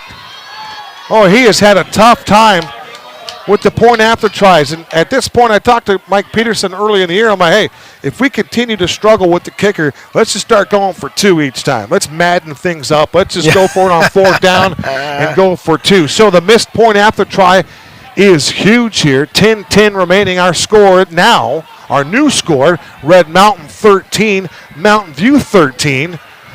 And, well, we got ourselves a ball game, Kev. It's all about the next 10 minutes and 10 seconds. I was just thinking, after all the demise here and all the challenges that the Mountain Lions have gone through here this evening, at the same token, they had a chance to take the lead, and how remarkable would it have been to take the lead here. I just got word that Will Smith has hit a 3-run home run for the Los Angeles Dodgers. I do not know what that does. Here's a nice little quote from the real Andro. 1986 New Orleans Saints general manager Jim Finks, when asked after a loss of what he thought of the refs, his response was, "I'm not allowed to comment on lousy officiating." I'm sure he got fined for that one. Nice job, Andro. Appreciate you, Chris Andriatis. Here's Espinoza again, kind of weaving his way from the 10 to the 15 to the 20, out across the 20-yard line. They'll spot him on the 24-yard line. That was 23, Jade Espinoza, another guy standing at 5'7", 140. They got 2 of those guys, and those guys pack a punch. They do indeed. Big guys up front, and they know how to hit. So Evan Swoboda, a couple of touchdown passes here tonight for the Mountain Lions. And he now has 3 on the campaign. It's 13-13, and now the Red Mountain defense has to stand on their head here, and they need a much-needed stop right about now. They get pressure up the middle. They got to force the quarterback for Mountain View, Willie Roberts, out of the pocket and get him on the run. He's got 2 backs joining him now in the backfield. Little play fake. Dump pass out over. Tanner Johnson makes the catch. Tries to make a move at the 38-yard line. Kick it across the 40, and he finally gets grabbed down from behind around the 40-yard line. Georgie Ramirez was there along with Gage Cook, and Parker McClure comes up to clean up the play, but not before Tanner Johnson hauls in another one. And Johnson now over 60 yards receiving. That time that one went for about 21 yards unofficially. First and 10 from the 42-yard line. Low snap. They put it into the gut of Marziel, and Marziel gets lathered there by Eli Palmer and friends. Also there is Parker McClure and Cole Loria. Parker McClure coming off a 13-tackle game. Now the Toros want to play with some tempo. Going for the deep ball. They've got Johnson, and the ball is caught. And there's a penalty marker on the play. Johnson makes the reception. He's going to be brought down around the 10-yard line. Ethan Peterson, I believe, with the coverage. No, check that. With the coverage for Red Mountain, that was 18. Nico Garces on the coverage that time. I believe the penalty is going to be assessed to the Mountain Lions, and that's exactly what the call is. Boy, that was just great protection up front. Roberts had all day to throw the football. Tanner Johnson running a fly route down the right-hand side of the field. The coverage was pretty good there from Garces. Unfortunately, got the pass interference penalty, but just a great delivery there from Roberts. Unofficially, a 45-yard pass play. Roberts to Tanner Johnson. Johnson near 100 yards now as Roberts goes down. Late flags come in here from the side judge. Hustling onto the field for the Mountain Lions is Ross Grosscloss. So for the Mountain View Toros, they just took a missile from the Red Mountain offense. They dodged a bullet when they missed the point after try. And then 2 plays later, 2 pass plays, they marched the ball some 70 yards here on 2 plays. And now it looks like they're going to go back here, but tough break for the Toros. And head coach fell. As you can see, the Toros, one of their fallen, Jade Espinoza, is having a difficult time putting any weight on his right leg. We'll keep an eye on that. First and 20 from the 20. Roberts to the middle of the field. The ball is broken up. George Ramirez put a stick on Jackson Boyd Bowers. And there's a couple of guys that have aspirations to play on Saturdays. And Bowers is still writhing in some discomfort after Georgie Ramirez laid a vicious hit on Bowers. Wow. Now, we've seen a couple of these over the years from Georgie. That's what I call an FGM, a full-grown man play right there. He stepped up on Jackson Boyd Bowers. Bowers comes in 6'4", 220 pounds, and Georgie 5'10", 185. That, my friends, is 45 pounds of difference. It was, and the delivery of the football was well placed by Willie Roberts. He's had himself a nice ball game. Tanner Johnson, too, a strong performance for him. But Georgie Ramirez, for now, saves the day here. 8:53 to go in this contest. It's hard to imagine that here we are. These two teams have played each other 31 times, including tonight, and it's 13 apiece here in the fourth quarter. You know, let's talk about, real quick, Kevin, the Mount Rushmore of Red Mountain football over the last 5 years that we've been together. Okay. Georgie Ramirez has got to be on there. Yeah, without question. Yeah. So we got four guys right on Mount Rushmore. Is that right, or is it 5? It's going to thin out here pretty quick. There's four. All right. Georgie's 1. Yeah, Lance Lawson. L2 is another. Without question. I mean, I'm thinking Delton Jackson is in that DJ conversation. Okay. And I got your last one. It starts. JP. Jacob Porter. Could very well be. I would definitely not argue that one here. Second and goal to go from the 20-yard line. Roberts on a delay, a wraparound to Marziel. In space at the far sideline. Down the sideline, and he's going to gallop into the end zone for a touchdown. 20-yard gallop for Marziel. Penalty marker on the play. This one's going to come back. Preliminary indication, face mask on the Toros. Nathaniel Dismuke might have been involved in the infraction. And, of course, we always talk about it when we see it and we recognize it. It is officials' night here at Mountain View High School, all the officials in the stands making their calls, and nobody agrees with that particular call. You actually had me there for a second, Kev. I was like, wow, we got a congregation of officials here tonight. I wonder what you were looking at. Checking on their brethren. So the score remains 13 apiece. They're going to move Marziel and company back at least 10 yards. That was a nifty play call. The little Statue of Liberty wraparound, and Marziel housed it. So now he'll have 2 wide receivers to his left. He's got Dallin Bacon to his left. And the tight end has no one on him right here, right now. He's looking for the tight end, going that way. End zone, ball's dropped. He threw the ball over Jackson Boyd Bowers. He was going for Reese Marziel. The tailback lined up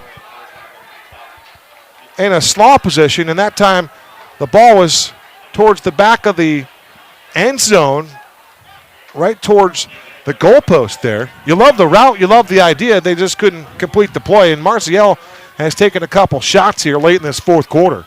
I thought they were going to the tight end. I thought it was a snap, 2 steps, and I would have hit the tight end. There was nobody on the tight end. Yeah, he was wide open, but I think Roberts had Marziel in the wheelhouse before that. Empty set for Roberts. Nope, they can't even get the play off because we get another penalty. This might surprise some of the folks at home watching tonight's game that we have another stop and play here due to an alleged infraction. We have a quote and a thought process on who should be added to the Mount Rushmore.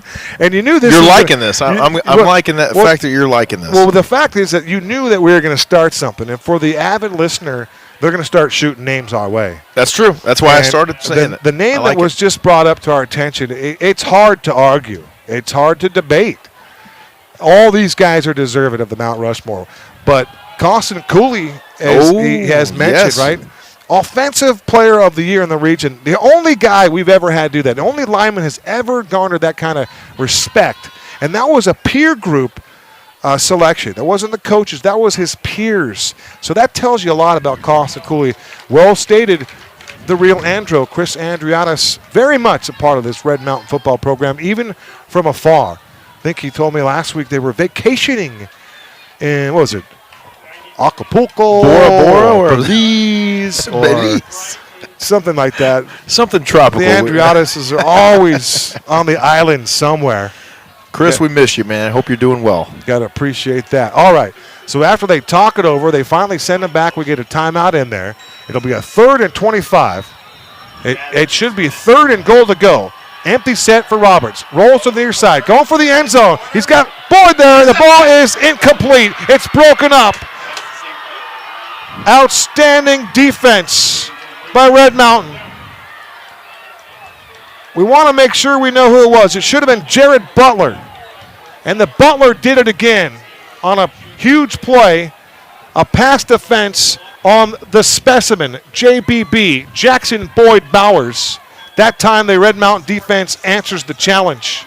And how about these DBs for Red Mountain on this drive here, Kevin? They are doing an outstanding job in coverage here all the way down the field right now. So now the Toros will try to take the lead here. This will be a 42-yard field goal attempt from the far hash for Jesus Garcia. The holder is Willie Roberts. High snap, snap down. The ball is on its way, and it's end over end, and the kick is good. The kick is good. Jesus Garcia from 42 yards away from the far hash mark has given the Toros a 16-13 lead here with 8:23 to go in the contest. Now let's be honest about it, Kevin. Garcia is probably one of the bigger kickers you're going to see at 5'9", 216. He's rocking that number 79 out there, but if he keeps kicking the ball like that, I remember last year he was Mr. Automatic, as we talked about a little bit earlier. He's going to have to switch to a lower number when he goes play at the next level with a leg like that. He could very well. He has got quite the leg. Now, there's not many high school kickers that make a 42-yarder. You got to see this kicker at Arizona Christian University. His name is Nestor Higuera. That's a name you want to check out. You will see him when the Spirit take on the Firestorm later on next spring? March the 6th? March 6th, you checked it out. You have a chance. The viewers have a chance that night. They have what they call a choice. They have options. You could do one half of us. You could do one half of Kevin and Ned. That would be nice, huh? Yeah, split it up a little bit. You can do it by quarters. So many options. You could do it by series. From his own 15, Stetter steps out to the 25 to the 30. Lennox Lawson on the return that time. That's another guy that Red Mountain needs to get loose. They need to get Lennox Lawson involved. There's been a couple plays here tonight. They've tried to get him some bubble screen action. I think the idea they flirted with the jet sweep with him earlier tonight, but they need to throw the ball vertically down the field at some point to Lennox Lawson. Yeah, they're going to have to take a shot with Lennox, but if they can get numbers, you typically split the field in half and look, and if you got the right numbers on the right side of the field, maybe you can try that jet sweep again one more time with L3. You've got Anthony Carrington against Cade Wizant right here if they want it. It's going to be a design quarterback draw by Swoboda. Swoboda is going to take on all kinds of tacklers. Penalty marker from the middle of the field. Ethan Caldwell came up, and he went solo on Evan Swoboda. That's 5'11", 160 on 6'5", 220. Huh. And it's a load, but you could see 33 Ethan Caldwell at 5'11", literally hanging on as Swoboda gave him a ride. But this one's coming back. Looks like it's a holding penalty. And you wondered why he had so much real estate room to roam. There might have been a reason for that. Yeah, he had a little bit of a hold there on the backside. But back to Ethan Caldwell, a great effort there on the aforementioned Evan Swoboda, who he's obviously outmatched by a great pursuit angle and a great job wrapping up there by Caldwell. So here comes Swoboda with a 1st and 20 on their own 19-yard line. Trailing by 3 here. Shotgun snap. Swoboda to the far sideline, and this time it's too far for the intended wide receiver, and that receiver fell down late. It's like Gage Skidmore. Boy, Skids can move. He can get down the field for a big fella. You use the word nimble quite a bit, and I like the fact that he is just that. He's a nimble dude. He is a great tight end. He had a chance on that one there. It looks like he fell kind of awkwardly there near the 50. Luckily, he got up and didn't show any signs after that one. Easier said than done for us, but you like to see him take those chances. And again, Anthony Carrington, one-on-one, no safety help. I'm taking a shot right here. Swoboda wants to throw. He goes towards Carrington. The ball's batted down. Great defense that time by the Toros, Peyton Eastwood. Ball was delivered, maybe a fuzz tardy, and that was just enough for Eastwood to get up there and put a mid on that one. Great job by Eastwood, an excellent job in the flat. Great pass defense, broke on the ball at just the right time, and an excellent pass breakup. You can start to feel the tension here in this one. Both fan bases starting to get into it a little bit. Welcome back, the fans. Welcome back. Here we go, Battle of Brown Road. 3rd down and 20 from the 19-yard line. Again, I'm going to Carrington if I can, if I got the time. 3 wide receivers now. There goes Skidmore in motion. 1 back behind Swoboda. It's Bryant. They set up a screen. It's a tight end screen. They go to Skidmore, and he's going to have a couple of yards, and then there to sniff it out was the Toro defense. Nice job all over that one was number 78, Talon Pasifiki Tonga. Try that one. Nice play there by Pasifiki Tonga. And back deep to receive this punt is Jade Espinoza. So he's worked out the kinks. He had a little hitch in his giddy up. And there's a low snap for Evans, and he gets it away, and it's a good punt. And Espinoza makes a falling catch at the 40-yard line, and that was a great punt by Luke Evans. So right now, James, trailing by 3 points with 6:58 to go in this contest, the Red Mountain defense is going to have to get what we call a takeaway, and they need one right now. Yeah, they could use a takeaway, and they're going to also have to get what we call off the field here in a hurry if they want to get back on offense and go score, because with just under 7 minutes remaining here in the ball game, time is going to quickly become a factor.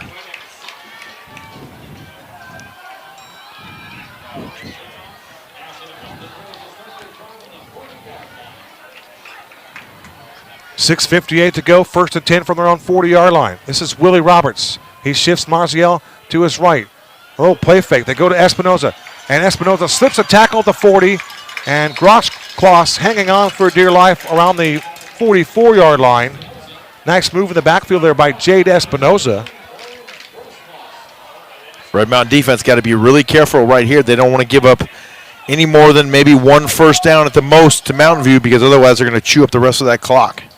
Oh, my gosh. Am I heartbroken? I'm heartbroken. Oh, boy. The Dodgers rallied with 4 runs in the bottom of the 9th. They lost 8-7. The season's over. Back to spring training. We'll see you in Peoria. KDB. Brutal. 2nd and 6 from the 44-yard line. They run it to Marziel. And right now, Micah Fell and the Toros just taking time off the clock here. Eli Palmer once again on the stop for Red Mountain. He's had himself a ball game here. Let me just speak for a moment to the dedication to you for Red Mountain football, missing your Dodgers tonight. And now I understand the... Roberts over the middle in the slot. He's got Espinoza, and I don't think Red Mountain's defense was ready for that one.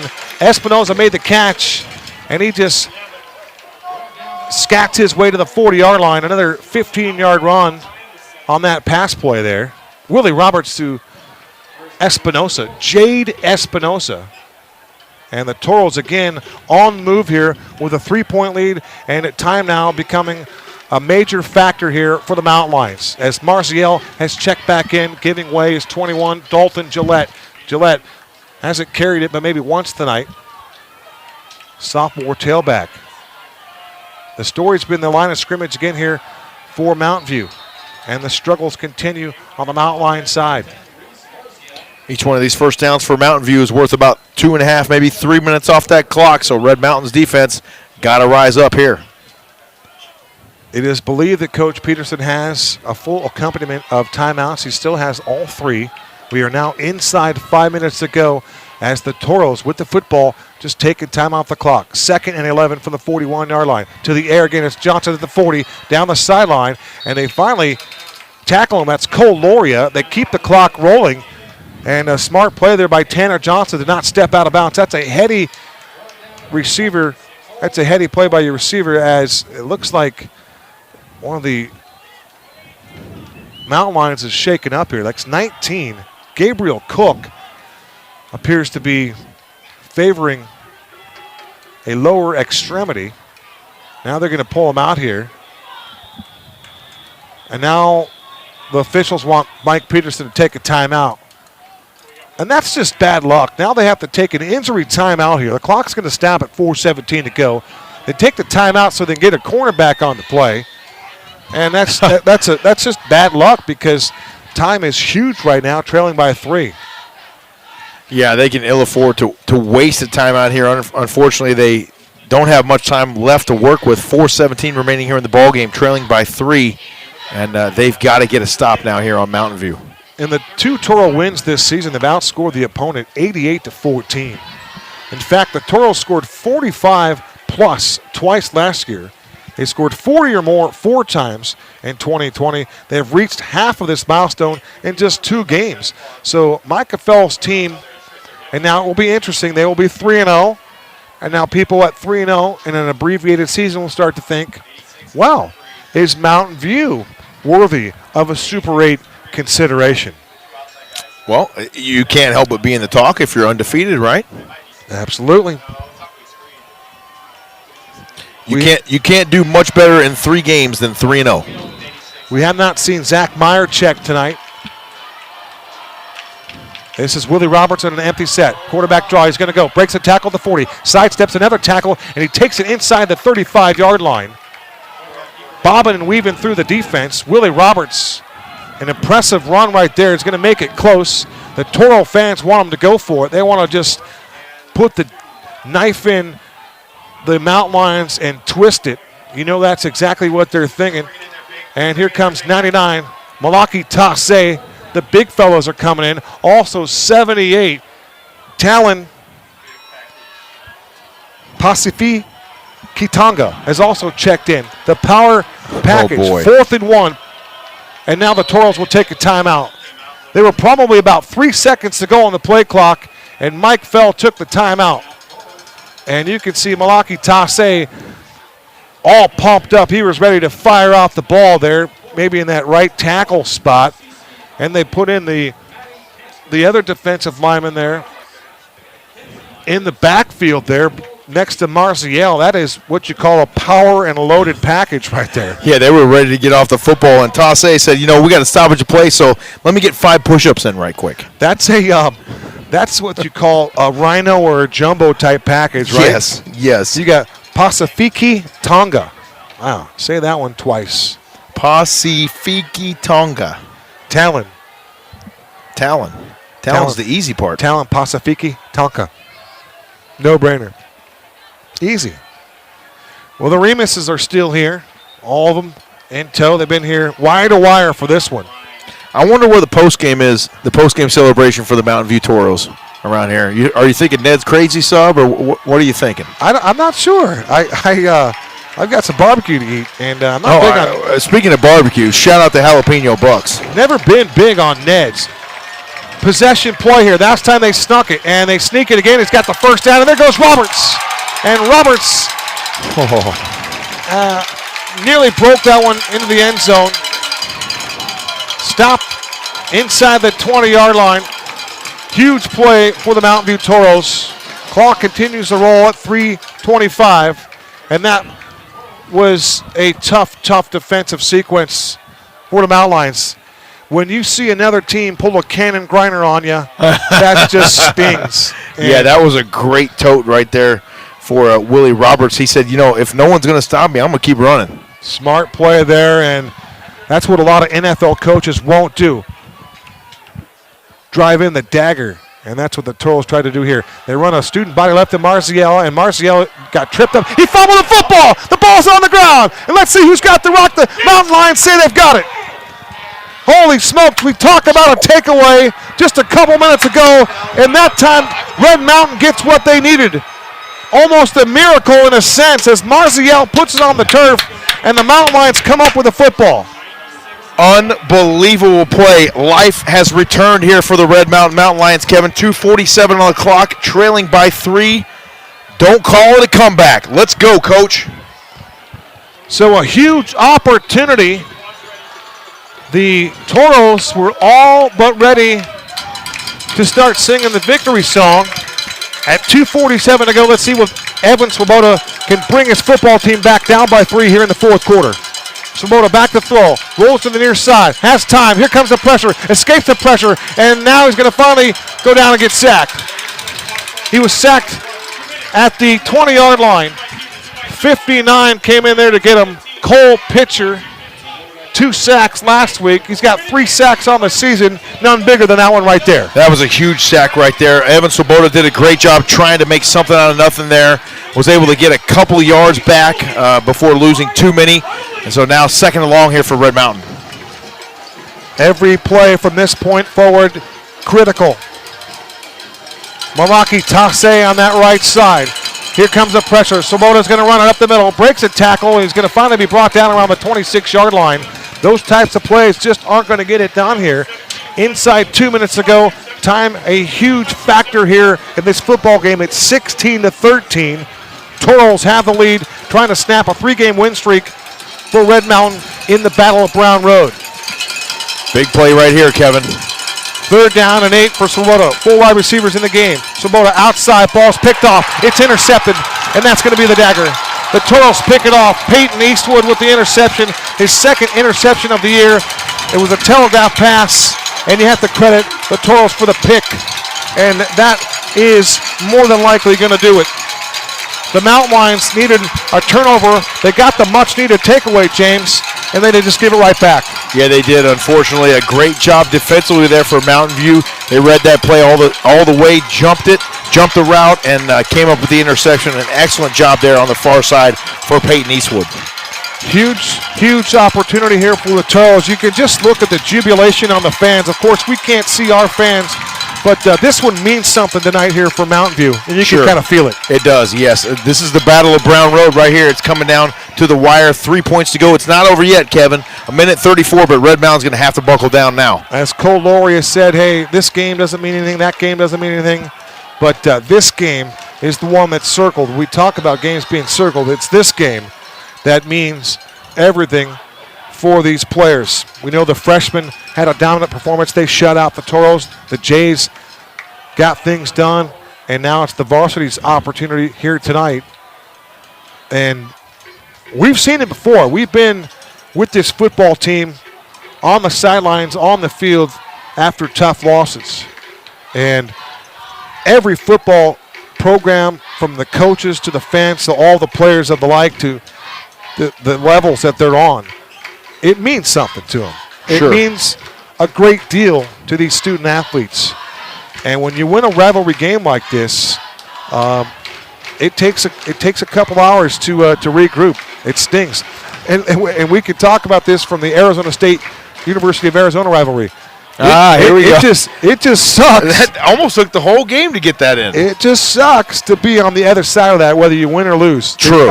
True. We've talked about you having to wear ASU garb, and I'll wear U of A, this, that, or the other, but, you know, nobody wants to wear that crap. And I'll tell you that right now. I mean that. That's why we don't make those lousy bets anymore, because, quite frankly, you're not going to do it. It's okay. It's all right. State continues their winning ways, and so will they play football? And now we got this rivalry of ACU and Ottawa. Oh, now we got to deal with all of that. That's a big whole deal. other thing. That's a lot of pageantry in its own right. True. Here we go. 1st and 10 from the 24-yard line. It's Roberts. He's going to take a knee. So there's no chance of turning it over when you take a knee. Timeout taken on the field by Red Mountain. I believe that's their last of the game. Now the Toro contingent can start to feel it now. How pumped up is Sam Kirk? He made a nice contribution here tonight. A number of nice contributions here tonight for the Mountain View Toros. Malachi Tasse, one of them. Mason Parker was very good. Jackson Boyd Bowers was excellent. Willie Roberts played outstanding. Peyton Eastwood, a huge pick. Ethan right there. Caldwell. You just look at the turnover battle. I think it was one each team. And for the Mountain Lions, they have to continue to go back to work. They'll continue to work on this offensive line. We can say that they improved tonight from one week to the next. They still have work to do, but as we talk about it with Coach Mike Peterson on the Lions Den, these are kids. These are student athletes, and it takes time to build something, especially when you look and see what Red Mountain built last year and the year before that. I mean, they've had 2 10-game winning seasons of their last 3 years. Mike Peterson's got something going on here. It's Marziel, and Marziel is going to have very little to work with that time. The ball came out again, and who's got the rock? George Ramirez has the football. If only that they would let that stand up, we'd have a little more drama to call here with a minute 14 to go. Well, Kevin, a lot of parts lost, unfortunately, for Red Mountain last season, and we took for granted for a really good 4 years how good that offensive line was up front, and now everything has to be rebuilt, and it's a process, and it doesn't happen over 2-3 weeks or 2-3 months. Sometimes it takes 2-3 years even to get that dialed in. And you're very right about that. Mike Peterson talked about that on the line stand this week. He said, hey, we played a lot of guys for 3 or 4 years. And now we have new guys in there, and it just takes time to develop and to nurture and to love and to work with. As Roberts takes the quarterback sneak. I haven't seen that happen in a long time, where the quarterback takes a sneak and nearly houses one. But we nearly saw that here tonight as the Mountain View Toros are starting the victory parade here right now. And you can see some of the talking going on just by how they're waving to Red Mountain. A little taunting going on. It is sweet for the Toros. They have lost 3 straight games. And some of the Red Mountain players taking umbrance. They're just not liking it. And it's a lot of taunting. And it's actually, to this point, is inexcusable as the clock runs to zeros, but the taunting there at the end was a little bit over the top. I certainly appreciate the sportsmanship from everybody here. I know what this game means. They're doing handstands in the middle of the field right now. That's Sam Kirk. He's an acrobatic young man.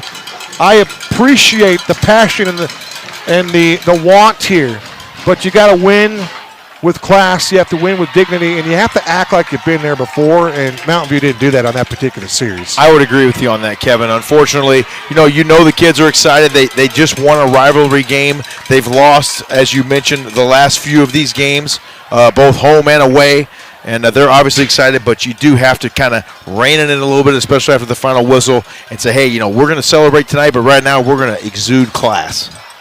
The clock has hit zeros here. The Longjeep scoreboard reads Mountain View 16, Red Mountain 13. For Red Mountain, they will fall to 1-2. They'll be under 500 for the first time in eons. And for Mountain View, they pick up their 21st win in the Battle of Brown Road. They've now won 21. They've only lost 10. They snap a 3-game losing streak at the hands of the Mountain Nines. And for Mike Fell's football team, they had the want tonight, and they had just enough in the tank to get it done. They had to dodge a few bullets, but Red Mountain has to shore up the special teams, shore up some tackling, and they've got to find some offense. Yeah, they do have to find the offense. It starts up front for the offense. They've got the weapons, but they got to get the protection. Ethan Swoboda has to be able to have time to throw the football, and they got to have the blocking to get those speed guys out on the edge. Defense has got to tighten up as well. Obviously lost some players there as well, but Coach Kyle Enders will get those guys back on track. And as you mentioned, it doesn't get any easier from here, Kevin. Couple thank yous before we part ways here tonight, James. We'd like to thank Chuck's Fine Meats, your local butcher shop serving the Red Mountain community. Visit us on the web at chucksfinemeats.com. Dr. Corey Giles, proud Mountain Lion supporter, helping patients live healthier lives. And Steve's Crazy Subs at 3 Mesa locations. I didn't know what you were talking about the sub deal. That's why I blew that one off, James. AZ Family and Sports Medicine, serving our football program for nearly 20 years. Bingham Dermatology, the official dermatologist of the Red Mountain coaching staff. Allen Co., designed for living, built for life. And Palabra de Vida, word of life where church is open.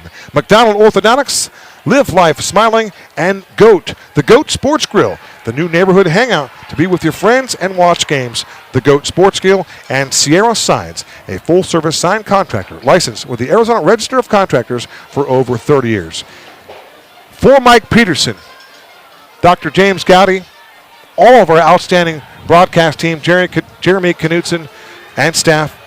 For Mr. James Poovey, I'm Kevin Derryberry. Our final score from Jesse Parker Field on the campus of Mountain View High School, will the Toros edge Red Mountain 16-13. And for the Toros, they are now 3-0. And can we start thinking about Mountain View being a Super A team? That's the conversation for you all next week.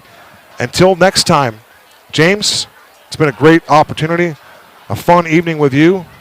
But we'll look forward to catching up with you next Friday night at home as Red Mountain plays host to Jeremy Hathcock and the Jaguars from Desert Ridge. That will be more than likely a must-win situation for Red Mountain. That is indeed a must-win situation right now for the Red Mountain Mountain Lions. A great evening with you as well, Kevin. And unfortunately for Red Mountain, they dropped this one here in the Battle of Brown Road. But we will check in with you folks again next Friday night from back home at Red Mountain High School. Everyone have a great week, and we will talk to you soon. Toros win at 16-13. Good night from East Mesa.